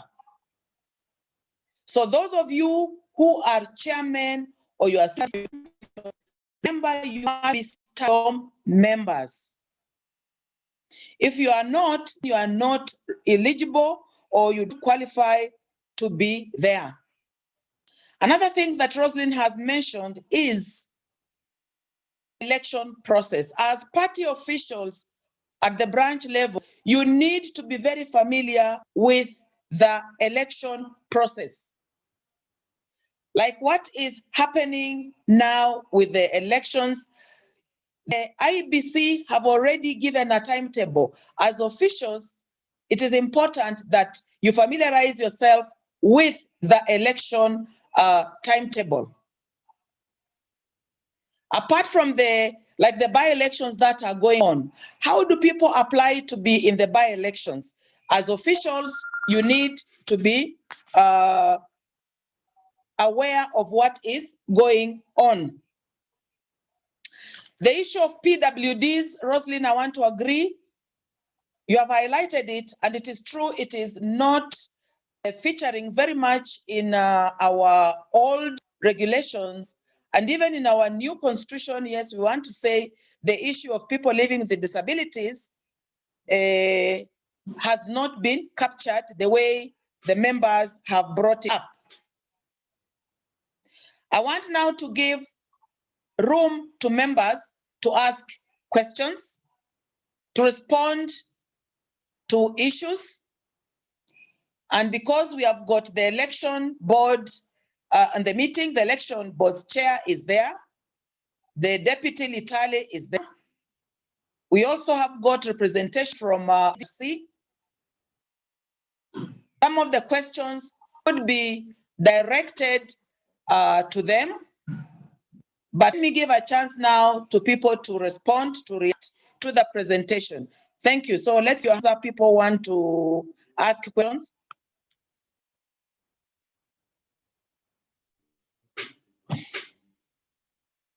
Alvo.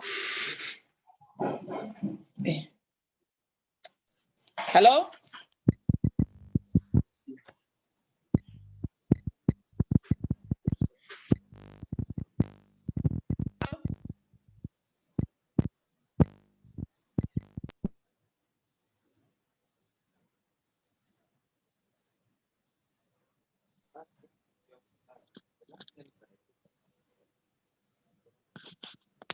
Maggie, if you can hear me, I can see Christopher's hand up. Maybe he can go first as you try to fix your audio. Christopher Echesa. Yes. Yeah, I've listened to Rosalie and some clarifications from Margaret. But I want to point out clearly, Margaret, I'm very hesitant to raise the issues I want to raise. because the document Roslyn is presenting to us, to me, is obsolete. It's a document of 2017. And most of the issues Roslyn has pointed out have already been addressed in the new constitution. Some of us had already prepared some issues based on the experience of what transpired in 2017. But what we had prepared, specifically me, is from the new constitution document, which now that based on some of the SMSs you have shared, I reserve them to raise when we have the new constitution being presented to us. So although you have explained, but it's not very clear to me why we are gathered here discussing a document of 2017. Thank you. Okay.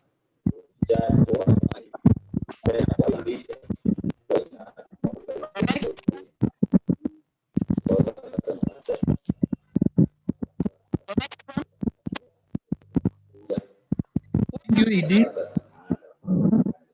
I have some observations. Yes.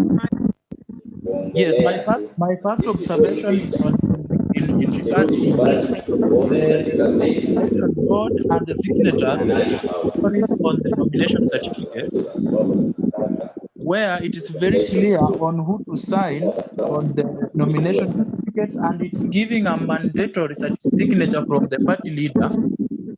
I don't know whether it's convenient enough to make that signature a mandatory based on what happens in election, or maybe I don't know whether it's that it is supposed to be like a mandatory signature at that point, because things do happen and maybe it may lock out some of the nomination or election processes with the candidates. Another observation I've made is that we have yes. I'd say that the issue of the party leaders' nature being mandatory, you have, you are not comfortable with it. Yes, I'm not comfortable with it. It should not like say it's a mandatory signature, because anything can happen at the time that that signature is needed, and it may lock out some processes to take place. Okay. Okay. We have our legal person here, Mr. Lutalala, Dr. Lutalala, answer on the mandatory signature. Thank you. Yes. Another issue I'm looking at is when we talk of the election board, and it has a mandate to appoint the branch election committee members. I will wish that the legal team to help us in separation of powers of the two, not only on the election board, but all the structure, the institutional frameworks from the national to the polling station levels, to have a separation of powers and duties and align to who reports to who at what level. Another thing from my end is on issues of membership, which you have talked about, that yes, in the past we were talking of the paid up life memberships for them to be eligible to vie or to be party members, to be party officials. But I know we have a discussion in the new constitution, which you have said the legal mind will take us through. I still have a recommendation on the representation, which is very critical, that we need to see the young people, we need to see the women, we need to see the persons with disabilities well stipulated in the law, not just in an organogram, but be mandated the way the other institutional frameworks has been given that way, that they are recognized by the law, they have a statement defending them by the law, not a substitution on an organogram. Another thing I'm looking very critically is on issue of gender balancing, and not only on gender balance, but also having a gender inclusion that is well stipulated when as far as decision-making processes is concerned. So I think, as I'm just saying, that we need to have a legal structure that is not only recognizing these marginalized and vulnerable groups, but also authenticating their decisions in the party structures and in the party making decision-making processes. And lastly, I'll wish to say that on that program, on that we had what we call nomination process, where Maureen was taking us to, and it has recognized the presidential, it has recognized the governor, it has recognized the parliament, it has recognized the county assembly. I wish that we add the Senate as another entity that is meeting in the nomination process. Thank you. Thank you, Matt. I think we can have Dr. Lutala respond to the issue of this mandatory signature, and have her respond to the elections board mandate for separation of powers at the branch level, and the issue of the organogram and having the youth, the women, and the people with disability organogram not featuring in the main document. I think that one, Dr. Lala can answer that. And then Rose, maybe you can one or two. So Dr.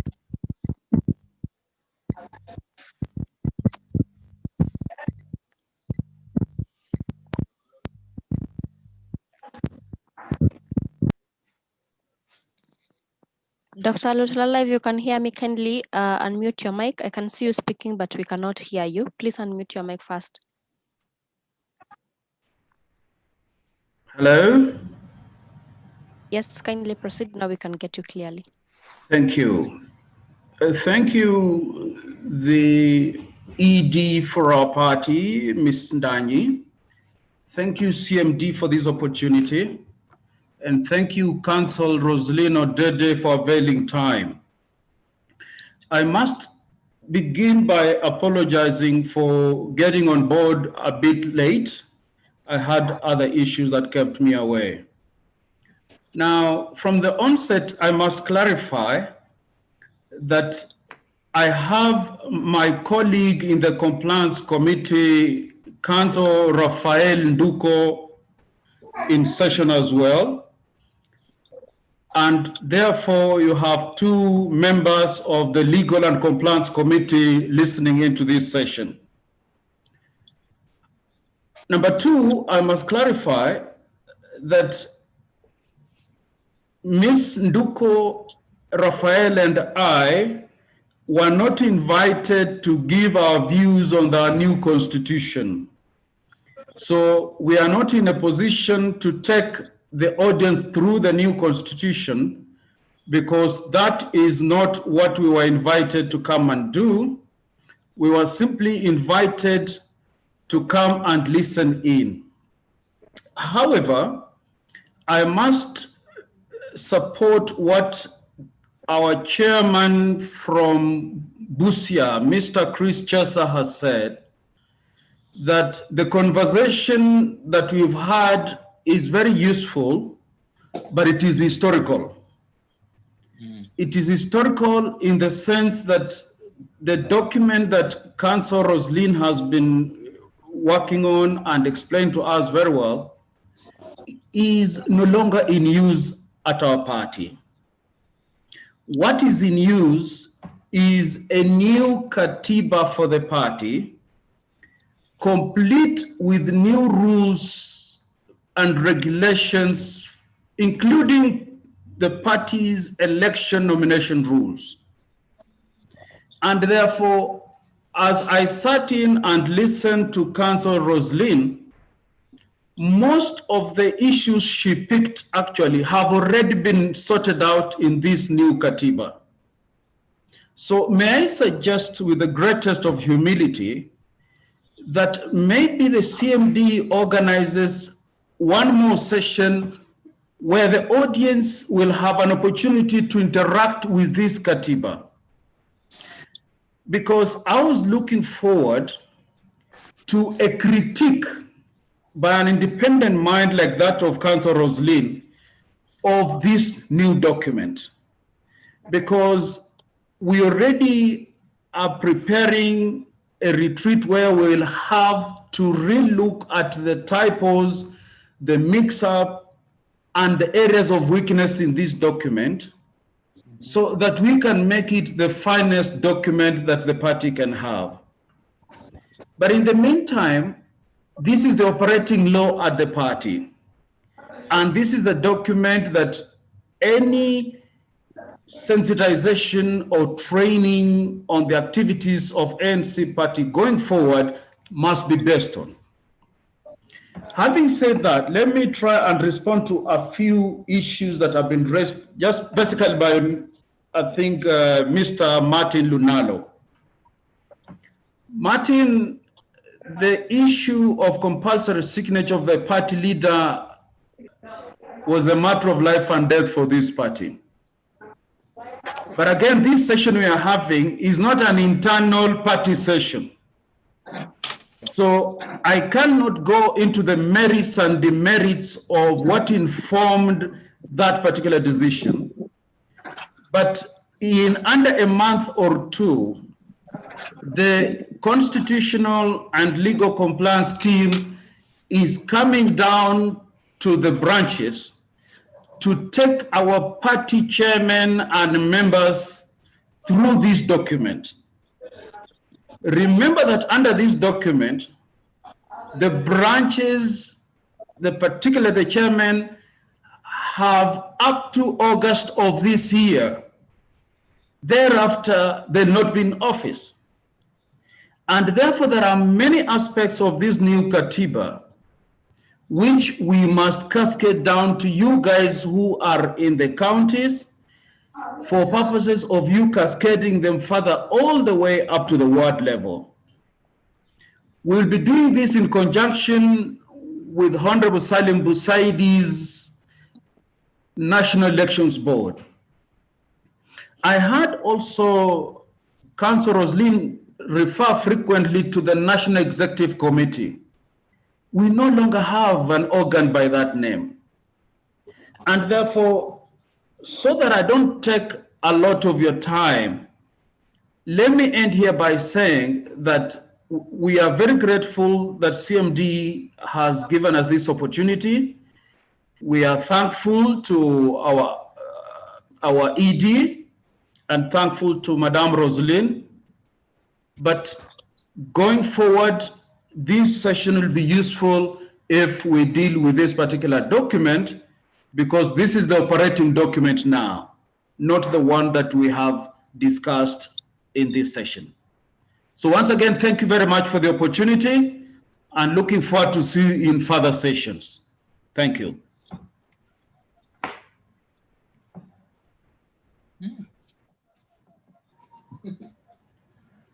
The meeting is on.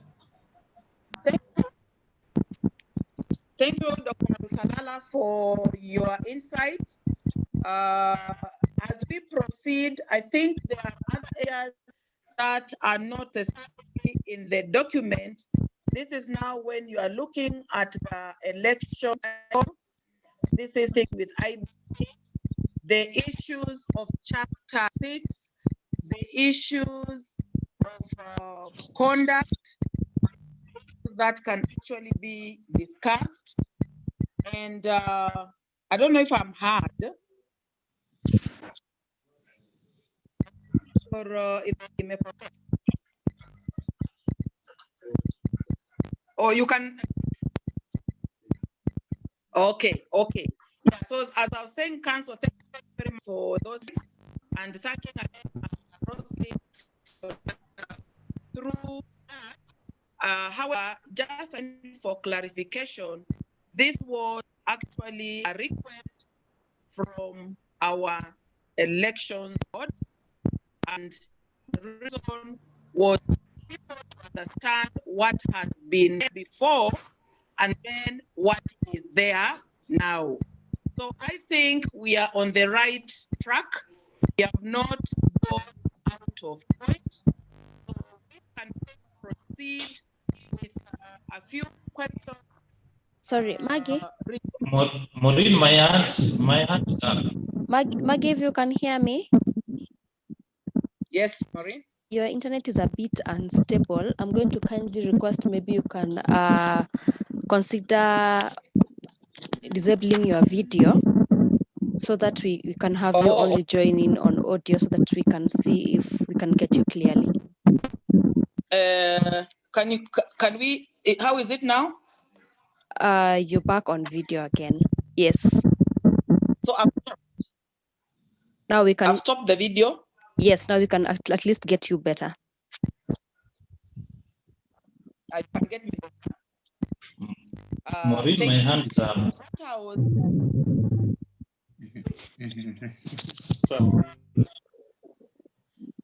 Hello. Yes. Hello, Omulo. Yes, Didi. Omulo. Yes. Yes. Yes, thank you very much. I hope you can hear me. Yes. Am I audible? Yes, you are, Omulo. Go on. Oh, thank you very much. Let me take this opportunity first and foremost to greet you members. Happy New Year. And also want to thank Odede for the presentation and also ED for convening this important meeting that has brought very important party organs together.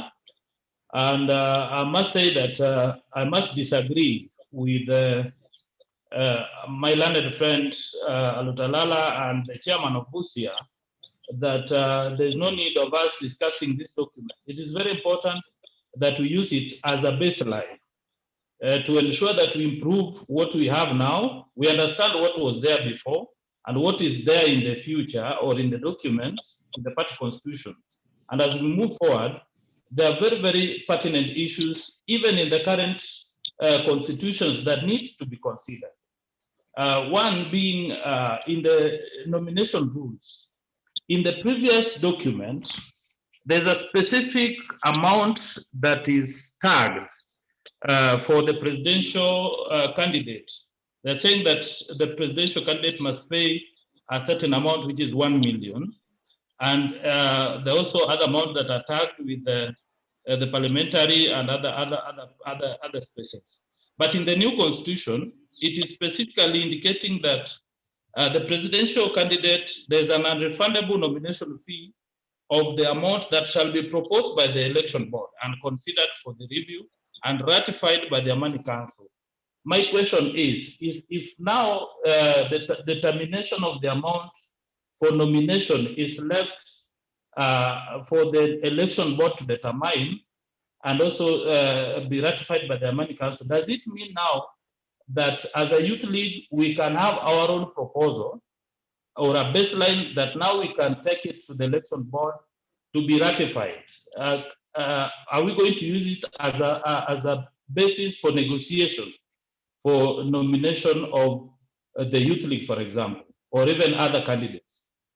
Number two, it is also prudent that we understand, especially on the issue of stardom. We have in the new constitution, nowadays we don't have the registration fee is called the stardom. There's the 1 star, 2 star, 3 star, up to the 6 star, which the constitution has outlined with the specific amounts. As a youth league, we have done a petition to the party leadership for review, especially on 4 areas. One on the stardom, so that we have an amount that can be, the young people can be able to pay. And number two, we have also petitioned the party leadership on the issue of the specific mention of the youth league as an organ of the party, not as a branch, which Martin was alluding to. And then number three, on the nomination, so that we, as a youth league, we have specific areas. Women league, youth league, and people with disability, we have specific engagement, especially in nomination fee, and also other areas that we'll be able to discuss. And we expect the legal team also to act because we also CC'd them. So this engagement is very important because it will help us It will help us even understand the new nomination rules and even give our views and also see where we are and where we are going. So on my side, I believe this is very important. Thank you.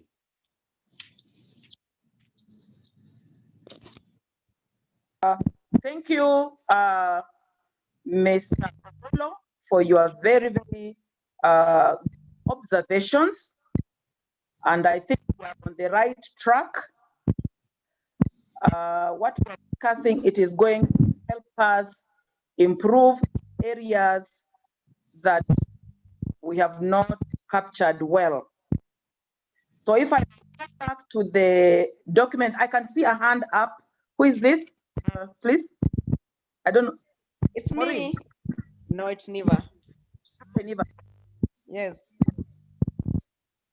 Hi, everybody. Now, first I want to thank the CMD and our party for organizing this meeting. I just want to concur that before we understand the new constitution, we need also to understand the old one, because some members here are new and have not gone through the old constitution that we had. So this one was timely, and even ourselves who had gone through the things that we had forgotten. So we are also learning, and then we'll compare with the new one and see where we've gone wrong. Now, some of the things that I wanted to ask have already been asked, but at least I'll ask two. One, Martin alikuwa ameguzia kidogo, but there is this relationship between the election board and the branch officials. This relationship may either build or break some branches. So it's very important that that relationship is defined. Then I also want to know, which functions are devolved and which functions are not devolved? There are functions that are specifically done from the head office, and there are those functions that are done at the branch offices. Maybe if we know them, we'll not be having a tug of war pulling each other. Thank you, Margaret. Thank you. Is there anybody else with a question? Yes. Karibu, Brian. Yes. Can you hear me? Yes. Okay. Just a point of concern that I wanted to bring forth, that when we are doing nominations, let it come from those guys who vied for an elective post or participated in the nominations, for them to be nominated member of county assembly, member of parliament or senate. Secondly, I want to request it to be a one-time, not in come 2022, you should not be nominated the second term. You better give chance to other people to be nominated. And thirdly, and lastly, I wanted to ask when Madam Roslyn was presenting about having the nominations about the presidents, governors. For ANC, we've already done, and we know that Musalia Mudavadi is our flag bearer in terms of the president. But next time when we are doing it, we better make it competitive, that we should be having nominations and different candidates should come forth. And after that, we identify the person who's going to be the flag bearer. Thank you so much.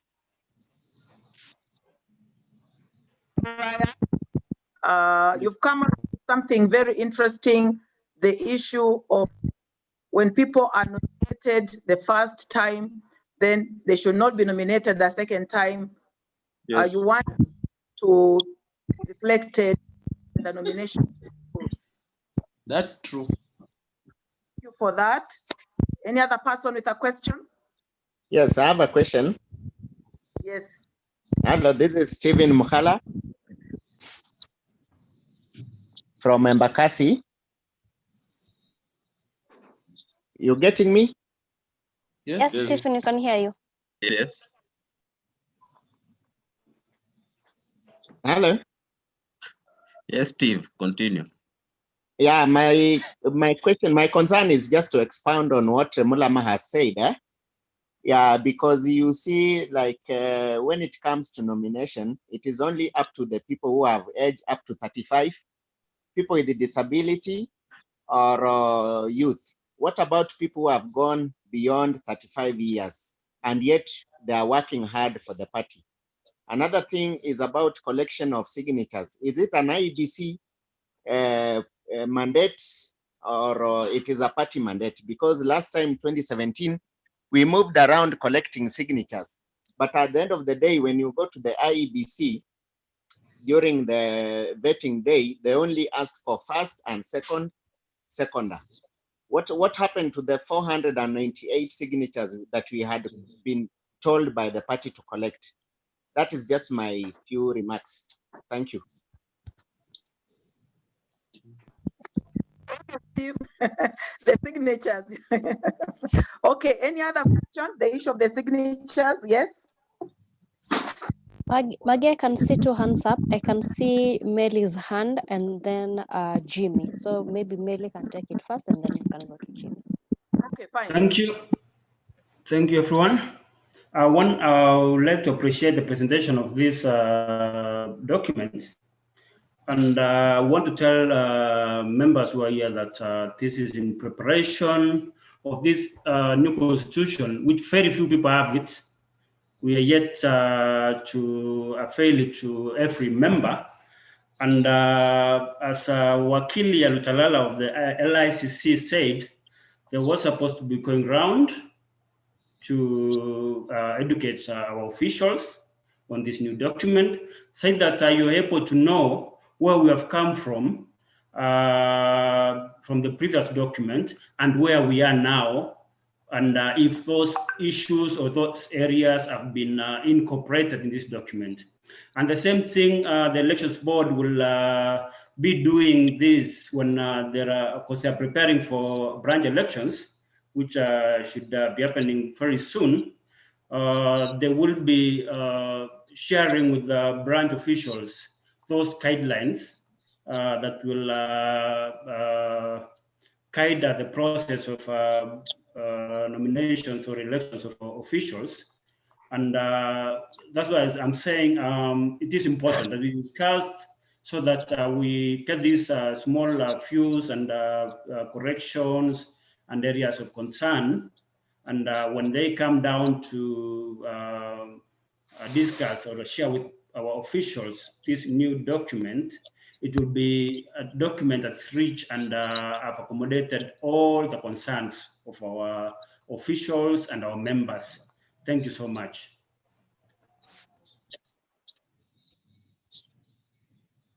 Thank you, Melly. Another person, or we can move on now? Thank you. I want to react to one or two things. The issue of signatures. This is an IBC requirement. So when we ask you to have the 400, it is an IBC requirement. So when they ask for it, or they don't, but it is always good just to have the signatures ready. Now, I want to bring the meeting back again to what we were doing. What we really wanted was, we are looking at the procedure of nominations. Taking through what is required to take the branch level, national level, ward level, and the general election. So if you look at those things, what is required? The first thing we have been told is, when you want to vie at whatever level, you must apply to the Secretary General. Then you must meet chapter. You must be an ANC member. You must be an active member. So you see the requirement. Now that is the procedure. Into the other issues, that is our procedure. Okay, party. That clearly in our documents what are the requirements, like women, what are the requirements of the youth?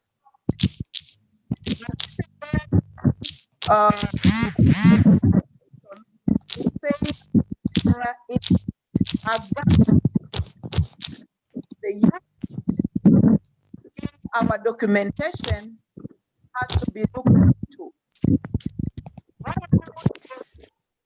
at levels, from the governor. When you look at our documents, so people are supposed to pay for them. Unity is it? So reviews whether those amounts can remain or can add, we can subtract.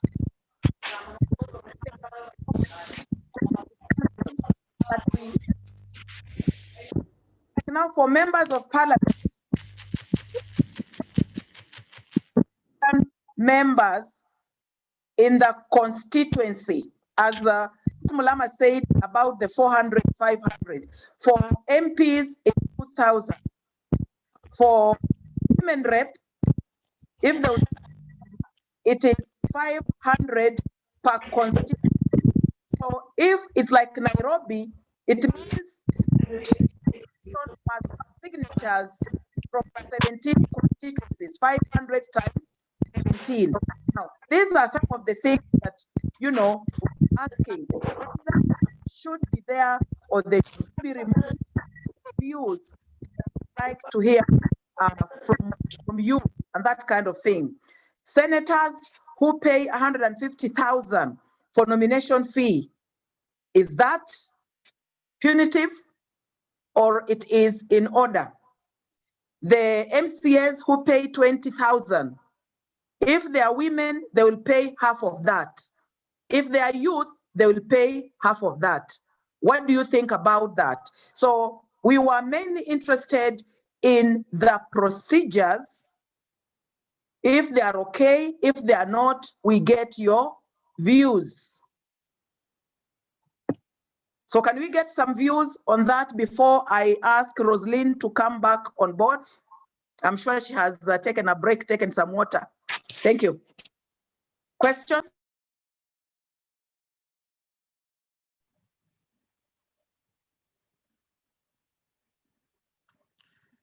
So many people are raising their hands and nobody is giving them a chance. Go ahead. Good afternoon. Personally, I have no comments. I'm just saying, I'm seeing so many hands raised up, but I don't know. I can see Nechu Saina, Jimmy. They're raising their hands.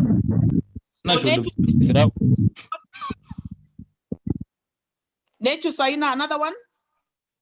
We have Azangu, we have Mukoma, they're all raising, Regina, they're all raising their hands, but nobody's giving them a chance. Okay, so can we start with Regina? Regina, can you come on board?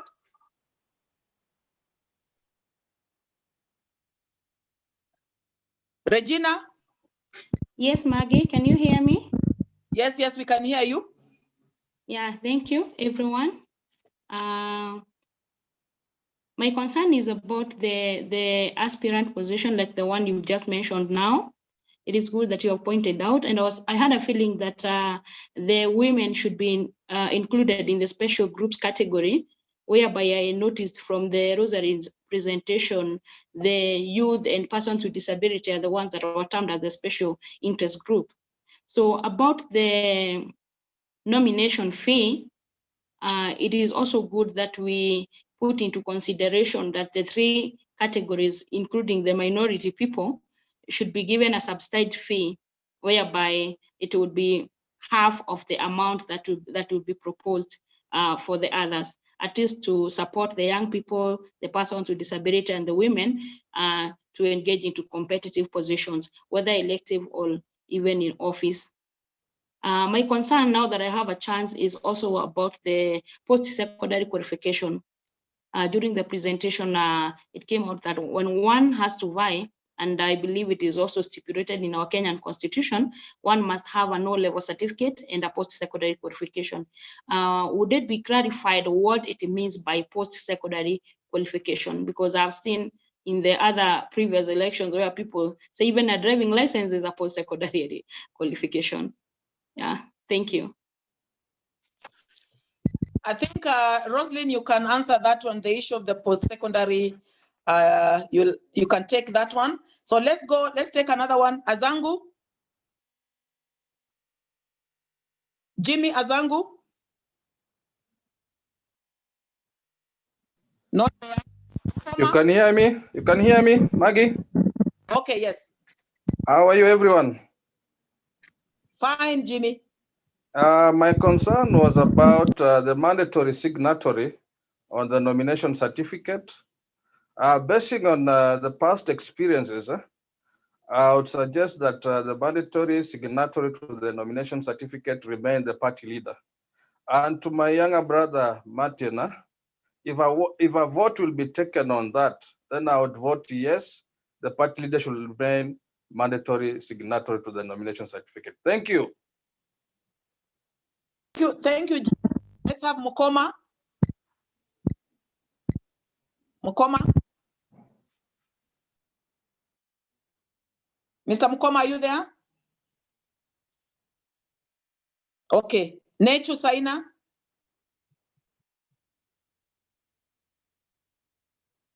Nechu Saina. Hello. Yes. Unmute yourself, Nechu. Are you hearing me? Okay. Yes. Okay. Margaret. About the nomination process, I will maybe be concerned about the life membership, the stardom issue, because I want to suggest that it should be more clear, because sometimes when you look at the fees applied per month, it tends to be very expensive for people who want to vie for the first time.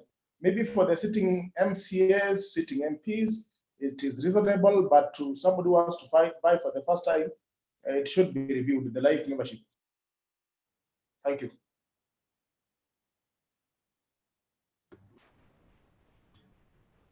Thank you, Saina. The issue of the stardom, that one, it will be handled at a different level with the legal team. So let us have Mr. Mukoma. You can hear me? Yes, yes, yes. I don't know. I'm of the opinion that perhaps we need to arrange for a more kind of inclusive day where it can be looked at. Because with due regard even to the presenter, I think it may be an error from whatever side, but I think we need to give them time to be able to look at the document. Having said that, the new rules. Having said that, also I think we may need a bit of more time to brainstorm on some of these issues so that they're explained further. And based on also reasons on why we arrived at some decisions where we arrived at, so that we can be on one page. Because I think even if the legal team is here, they may not have the time to clarify details to the team so that people get to understand where you're coming from and where the team is actually basically coming from, and have it further explained to the branch chairman. So I'm looking at a more laid back and perhaps more time to look at it, Margaret. That's my take. I think if you remember what Dr. Tolala said, that in a month's time or two, they will be going around the branches, then they will be meeting the branch officials, and they will go through the entire document. That is the Constitution. Today, we were not looking at the Constitution. Actually, somebody digressed us. We were not looking at the Constitution. We were looking at nomination rules, which are actually standard. They are actually standard rules. But the legal team will go around the counties to be able to explain further to the branch officials. Margaret, just so that I know they are also linked up with the constitution, but I don't know. It's just a proposal that I'm thinking, which it can, if they, as they go down, I mean, it may be perhaps even good even to put in your website, so that also you break it down into understandable language and like basically what any other commission does, to break it into digestible language and direct, so that it can also assist aspirants and candidates. Very true. I agree with you, comma.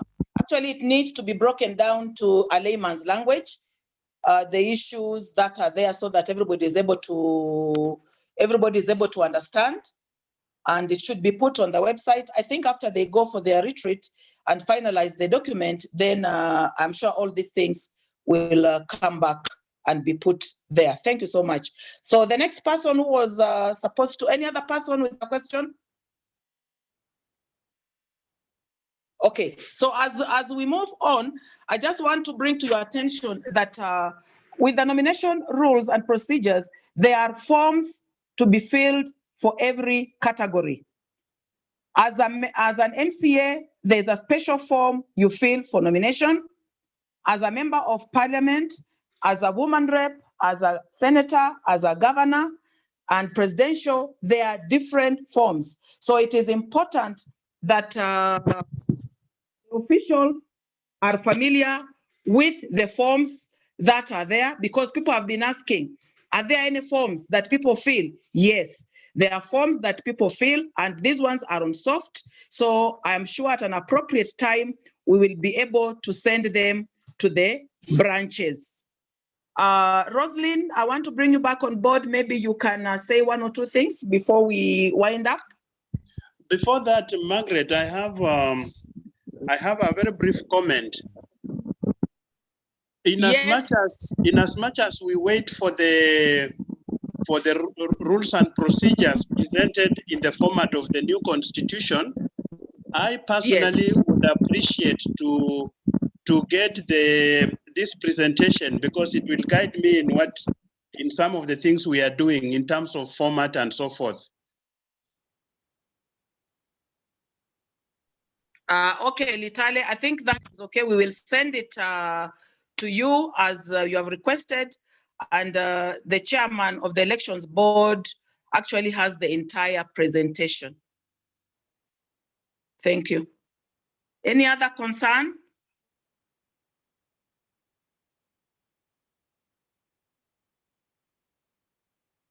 Okay, so Rosalind, are you there? Yes, Margaret. Yes, Rosalind, there was something that somebody wanted you to clarify, the issue of the post-secondary. This is Regina. She said that in most of even the government documents, when people are vying, there's this issue, you must have an O-level certificate or post-secondary. So she just wanted it clarified. Thank you. Okay, thank you, Margaret. I wasn't quite clear what she wanted me to clarify. Because I think what the law requires is after your O-level exam, you must show that you have undertaken some sort of training or skill. I think it's just that. So I'm not quite sure what else she wanted clarified on that. I think that's what she wanted, because many people don't know exactly what post-secondary mean. Remember, she was saying that sometimes when you do maybe even having a driving license, that is post-secondary. You have finished Form 4 and you've gone for driving classes. So you must go for some sort of training in some academic institution. I think so. Yes. Yes. Okay. So basically, Margaret, I want to thank your members who attended today. I think the issues they're raising are mainly internal for the ANC party to look at and rethink and actually find a way forward. Yeah. It's unfortunate that there's this misgiving about the document that we went through today. I do not know where the error may have occurred, but I think the TOR we had clearly was to look at the 2017 nomination rules, and that's what we endeavored to do. And I therefore hope that what we did today was useful to your members to a certain extent. But whatever the error was, we apologize for it as of now. And hopefully we'll be able to carry out another one with the most recent document. I actually made an effort to look at your website, the ANC website, and none of your constitutive documents were available. I looked at downloadable documents, I tried to look, and I was not able to find any other document. And when we requested for documents, what was sent were the 2017 nomination rules. So I hope what we did today was to a certain extent useful, especially for members who probably hadn't interacted with the nomination rules at that level. And as Margaret says, it will inform how they approach the next nomination rules or the current nomination rules when they interact with them. They'll be able to have a broader perception of them. So I thank you also very, very much for the opportunity to engage with you today. And I wish you all a blessed week. Thank you very much. Thank you, Roslyn. And just again to assure you that your TORs were very okay because they had requested for 2017 nomination rules, and that is what you were given. So there's nothing to apologize about. I think all is well. Many members wanted to interact with the 2017 document because many did not know what was going on, and yet they are actually officials at the branch level. So as I put it, in our next meeting, we are now going to look at the new rules, because it's a comparative session, to see where do we improve, what didn't we do right, and what can we do right in the future. So I think we are on the right track now that the officials are quite familiar with what was there, and now they will be interacting with the new rules. So I once again want to thank all the participants who made time to participate in today's session. I want to thank CMD for availing us this opportunity. Bringing 50 participants together, it's not easy in these days of COVID. And for you to have brought us together, we want to thank you, because that is quite an investment. It is involving a lot of money, and we want to thank you for that. I want to thank Roslyn for sparing her time and taking us through the document step by step up to where we are now. I want to thank the chairman of the elections board who initiated this discussion with CMD. And I want to thank the secretariat for bringing the teams together. I want to thank the legal team, the IDRC representation who are here, and all the other organs for this wonderful participation.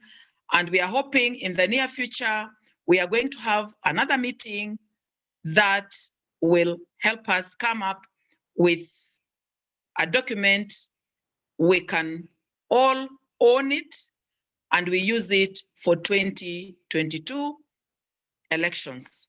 Thank you very much. And I want to hand the meeting now to CMD Maureen. Maybe you want to close the meeting? Yes, Maureen? Maggie. Yes. Yes, Maggie, thank you so much for the good moderation, I can say, and for managing, to maintain order in this meeting. And I can also take this opportunity to thank our consultant, Ms. Roslyn Odede, for taking us through the documents that the party has been working with.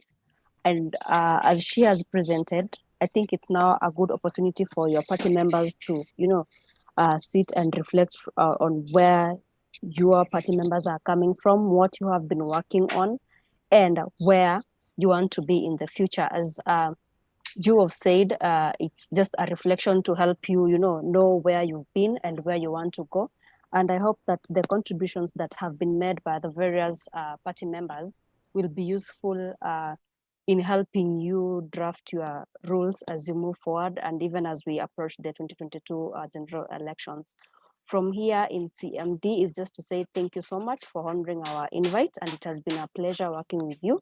And we hope that we will continue to interact even as you prepare to improve on your documents. Otherwise, from here, it's asante sana and have a lovely afternoon. And we hope that we will continue to engage in the near future. Thank you so much and have a lovely afternoon. Asante. Can we have a word of prayer? Joyce Ndinda, can you pray for us?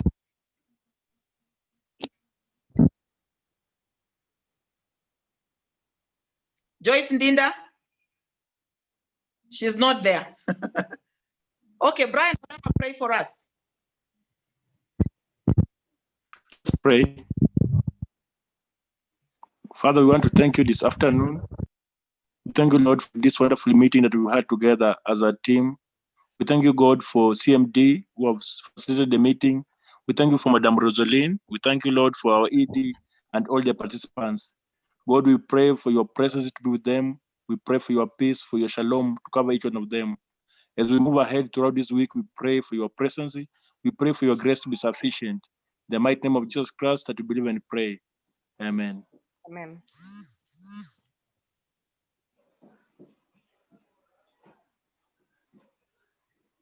Thank you, Thank you. Querini.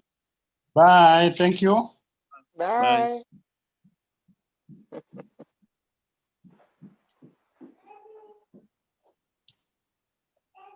Yes.